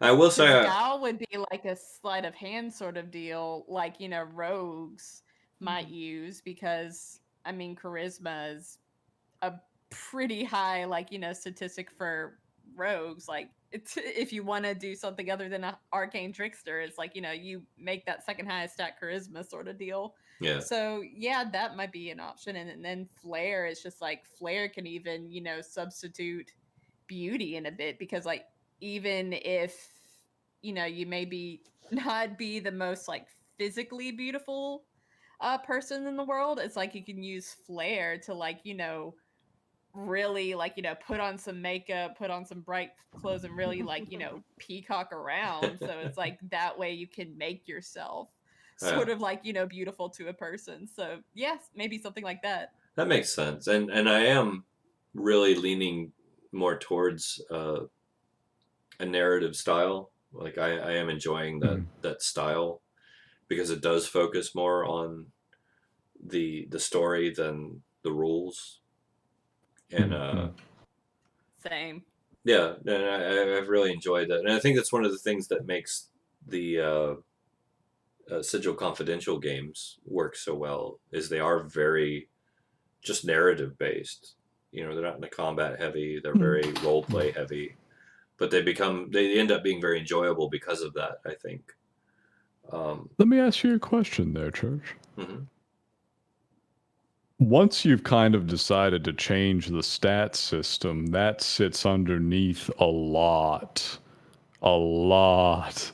of the mechanics of D&D. Are you contemplating like a wholesale conversion of Potentially, the system? potentially, and I like the idea because as much as I would love to flesh out Cairne and then say shop it to say Wizards of the Coast as a new campaign world. After doing a little research, and I have realized that Wizards of the Coast is not friendly about that. Yeah. They don't make it easy. They don't really want your ideas unless you're already making money with it. For instance, and it's a shame. They'll happily let you upload all the stuff in the world for free or very little money to, like drive through RPG and whatnot. Mhm. But at the same time, like I said, this is a decade's worth of contemplation and ideas, and if I'm going to put it out to the public on a professional sense, put it out to the public, I don't mind sharing with people, obviously. But if I'm going to put it out to the public as a marketable item, I don't want to deny my own worth. I know that almost sounds conceited, but I think you get where I'm coming from. It's This just, is the prerogative of any artist is to go commercial. yeah. But the only way to do that and bypass the juggernaut of Wizards of the Coast would be to create a unique rule set, basically. Mhm, mhm. On that note, if we're going for the, you know, unique rule set, we may want to switch to a platform with a little more customizability. And Daryl brought it up the other day, but Foundry Virtual Tabletop, Mhm. like the level of customizability that you can do for that software is like off the chain if you have knowledge in the, languages and libraries that, are what Foundry Virtual Tabletop are sort of built upon. Isn't that the one you have to do It JavaScript is for, the one you though? had to do JavaScript, but it's one of the best that's out there. Oh yeah. Well, I will look into it. JavaScript is certainly not my strong point, but I'm not above learning. I mean, I basically had to reteach myself HTML just to create the source material in Homebrewery. So Yeah, and like the Roll20, as much as like Roll20 has been good to us and I like it, it's hard to customize shit in Roll20. Like if you want a custom character sheet, it's just yeah, ugh. no, It is you're a right. lot of markup. It's true. Yeah, and they'll bill you to Jesus Oh, and back gladly. too. Gladly. So yeah, it's something to consider. And I'm very open, especially with you guys as our core group, to ideas. So if you just have some idea burning in the back of your mind, like write it down. We'll go over it. I'm very open. As you guys know, that's why I wanted to do this. I wanted your input because something this big, creating something this big by yourself, you end up putting too much of yourself in, and that's where your mistakes come from. So that's why I want the outside input. Just like the discussion about comeliness, like I probably would have never gone there in my mind. So I'm glad that was put forward in the way it was, because now I have a new consideration. So yeah, this is a good way to do this. It's been an interesting one. If you move forward on the full system conversion, let's chat math. That's always the fascinating part to me. Yeah, well, I could certainly use the help because I understand math, but we're not friends. I feel that. Math picked on me in high school. Yeah, I just never got over it. Matt and Jacob are big friends. He and We go way one of our back. best friends actually tried to figure out, like, what was it, an algorithm for cookie clicker? Oh, What did y'all do? Jesus. Oh, God. Has anybody in chat here played the game Cookie Clicker? I don't think I have. Cookie Clicker was a browser game where you begin by manually clicking a picture of a cookie over and over, and you get one cookie at a time. And then you can buy an auto clicker that also clicks for you while you click. And you just go up this ungodly hierarchy of paying cookies to acquire cookies faster. And one day, my friend had been playing it at work. He's a avionics engineer, and he had gotten his whole office involved in the playing of this game somehow. And he came back, and we were thinking, how do you optimize Cookie Clicker? And the answer is you don't, because the equation you have to write to to solve the system for what is the best move at any given time is like an 8th order polynomial parametric function. It is fucked 7 ways from Sunday, let me tell you. That's not math you want to try and do. Never do cookie math. But they actually tried to fit a mathematical model onto Cookie Clicker, and I'm just like, what the fuck? I wouldn't even know where to start. We wrote that shit. We couldn't solve it. Oh wow. So yeah, I'm just like, you absolute, like, they were like on some next level shit whenever they were doing that. Like, I looked at the model they had come up with. I was just like, oh jeez. I couldn't do that. Well, I'll definitely come to you for math help then. I have literally been paid for it. I used to tutor math. Oh yeah. So I think So working together, I'm glad to do it. We could all probably work together and come up with something that we'd all enjoy more. Not knocking D&D, obviously, but You know, it's kind of like I keep saying to people now after watching the new Dune trailer, Star Hmm. Wars, you're about to be dethroned. So we're This gonna is get a back to 5e. confident pronouncement. Yeah, it's one of those things where it's like we enjoy D&D, but D&D isn't exactly probably the best fit model for the mechanics of Cairn and where you want to take the story. Yeah, and That's Cairn fair. is intended to be very story driven. Yeah, That's like where fair. you want to take the story, the world, like the D&D mechanics, like they just don't seem to mesh well together, and like that's kind of what I picked up. Yeah, To where, yeah, something, you know, Yeah. not Fate, but like, you know, similar-ish, where in that the mechanics do drive more of a story-driven narrative, yeah, is a lot better. and that's the main thing. Mm. Is I want, especially the biggest drag in D&D is combat. Combat just takes forever. Ugh. Always Yeah. has. Always has. Um, and I think in some ways the old way, as much as it gets grief these days, in some ways the old way was a little quicker. Um, Mm. in some ways. Which version of the old way? Honestly, Yeah. It's, first edition was very simple um, Uh, because of once you got the core mechanics down, it was easy. Like Thaco seems to terrify a lot of people, for instance. you can't see my face, but my eyes are glazing over when you mentioned first edition. I was like, wow, that's before my time. It's far before my time. I don't even know those ancestors' names.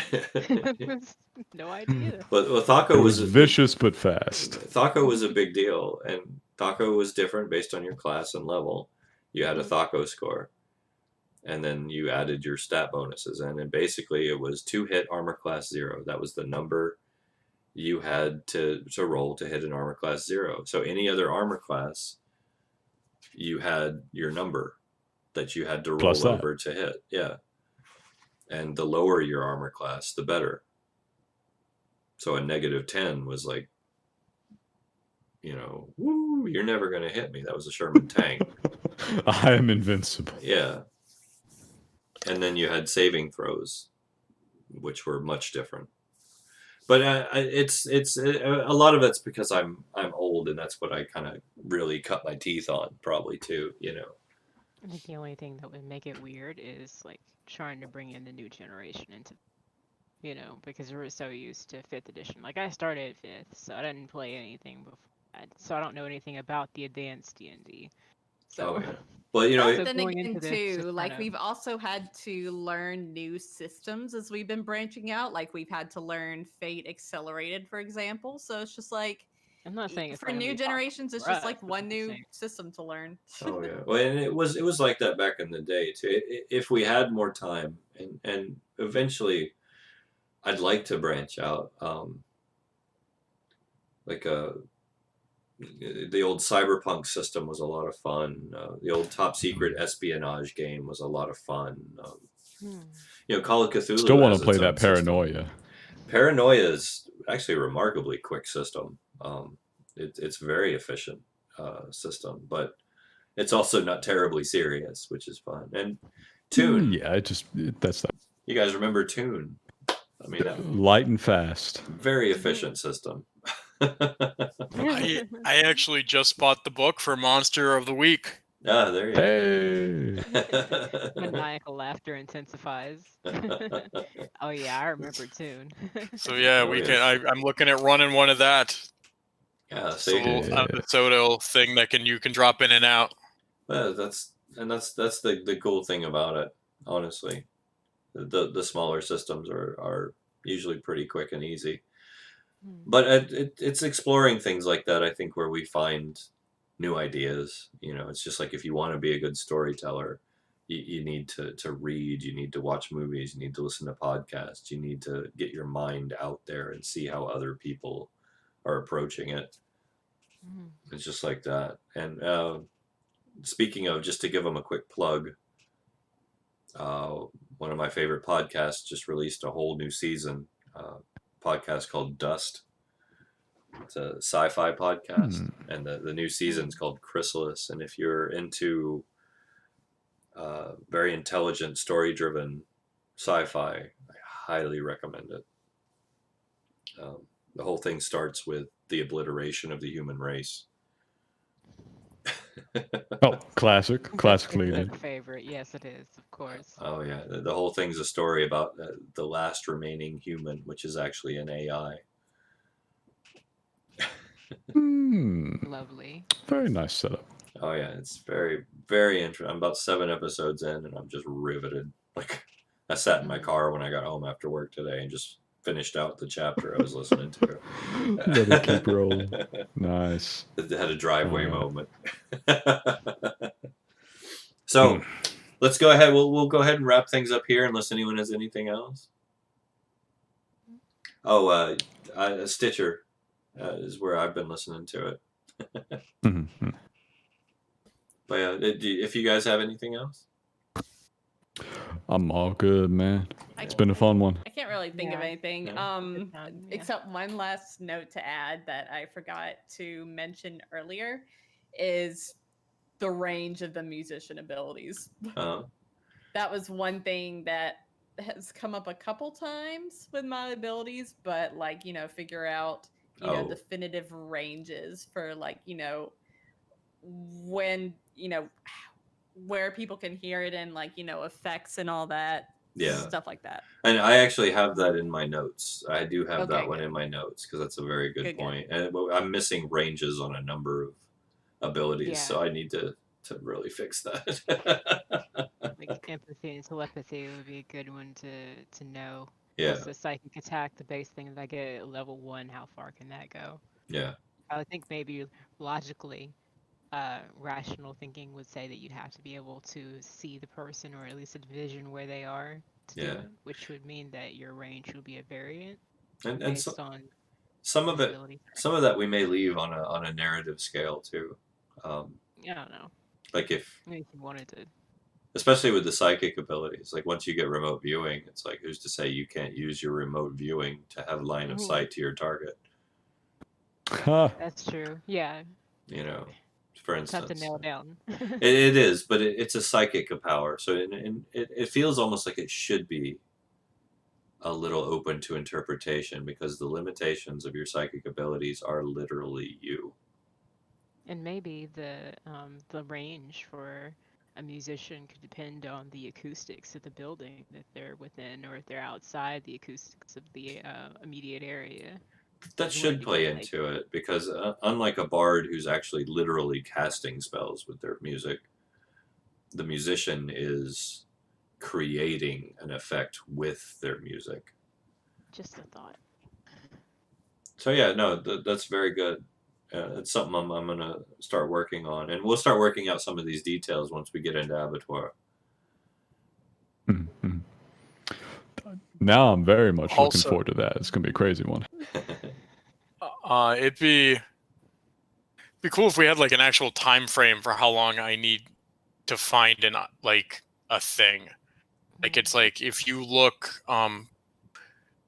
each check is an hour, Mhm. so you make one check an hour to see if you can find something. Yeah, Because we've sort of been playing it like, let's see. that's fair. That make any Yeah. sense? What I'm saying? Yeah, when you're searching for raw materials. Yeah. So you get to make one check an hour to see if you find stuff. We could put that into the watch orders sometimes too. If we stop for a long rest, we could shift out like that. And what might be interesting is to take the level of success or failure that you roll and apply that to the amount of time it took. Like the higher your success, the less time it took you to find it, meaning you could have another attempt if you're successful enough. So kind of like Fade and how there's So- succeed and succeed with style. Yeah.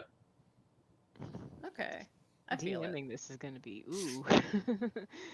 And So that, at DC, then to find it, and oh, sorry, go ahead. I was just going to say that would actually allow you to be potentially even more productive in your searches too. You know? So So like probably because like Dresden and Fate like has the idea of shifts, like succeed and succeed with style is, you know, how many shifts you get on a roll. What you might want to do with that is introduce like a range with like number roll ranges, like, you know, 0 to 10 is this, and like, you know, an 11 to 15 is this, 16 to 20 is this. Yeah. Yeah. Things like that. So yeah, say if it's a DC 10 to 15, you find what you're looking for within the hour. If it's a 15 to 19, you find it within a half hour and have another half hour to potentially search. And if you actually roll a 20 or maybe even a 19 or 20, it takes you the whole hour, but you find twice as much.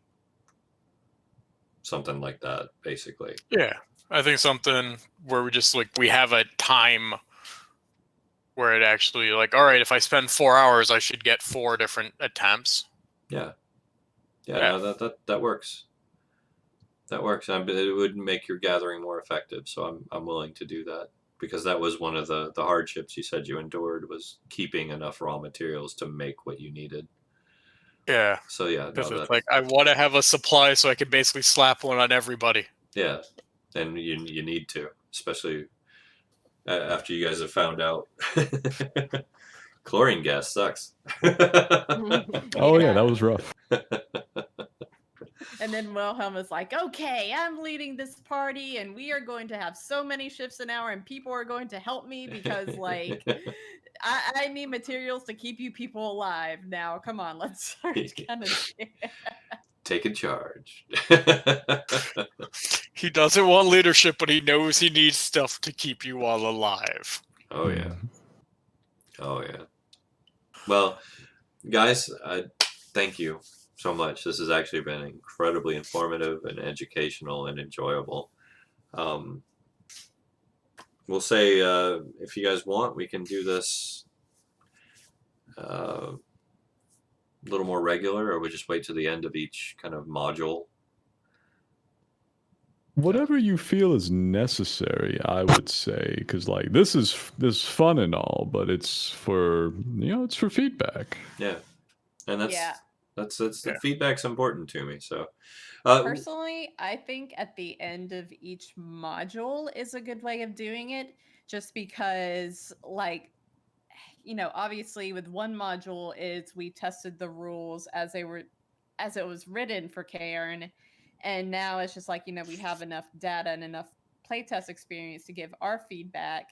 You'll likely make changes after, you know, this session, so we'll have new rules and new things to give feedback on. So I think that, you know, at the end of every module is a good way of doing it, just because we'll have enough playtest experience with new elements of the homebrew setting to be able to give, you know, actual good feedback and thoughts of how things play out mechanically. That makes sense. And I keep notes too as we go too. So yeah. That's good. Because I don't think after like the first 2 sessions we could have, like, you know, figured out how invaluable the spiritualist would be to us. This is true. Yeah. And also, I think it's important to do these after each module because it gives you a chance to keep this stuff documented for anyone who's going to DM this. Because the more I hear about this and the more I like listen to you talk about this world, I understand like it's your work and you know it better than anybody. But like if anybody's going to try to run this, it can be tough. Oh yeah, and honestly, keep up with. If anybody listening now or future wants to give it a crack running it, please reach out to me and let me know. I would be more than happy to let someone else try to play test what we have. It's just to get the additional feedback. I'd love it. So, with that said, ladies and gentlemen, thank you very much for joining me. And we will see you guys soon. Fare thee well, dear friends and dear enemies all. Good night, everybody. Good. Good night.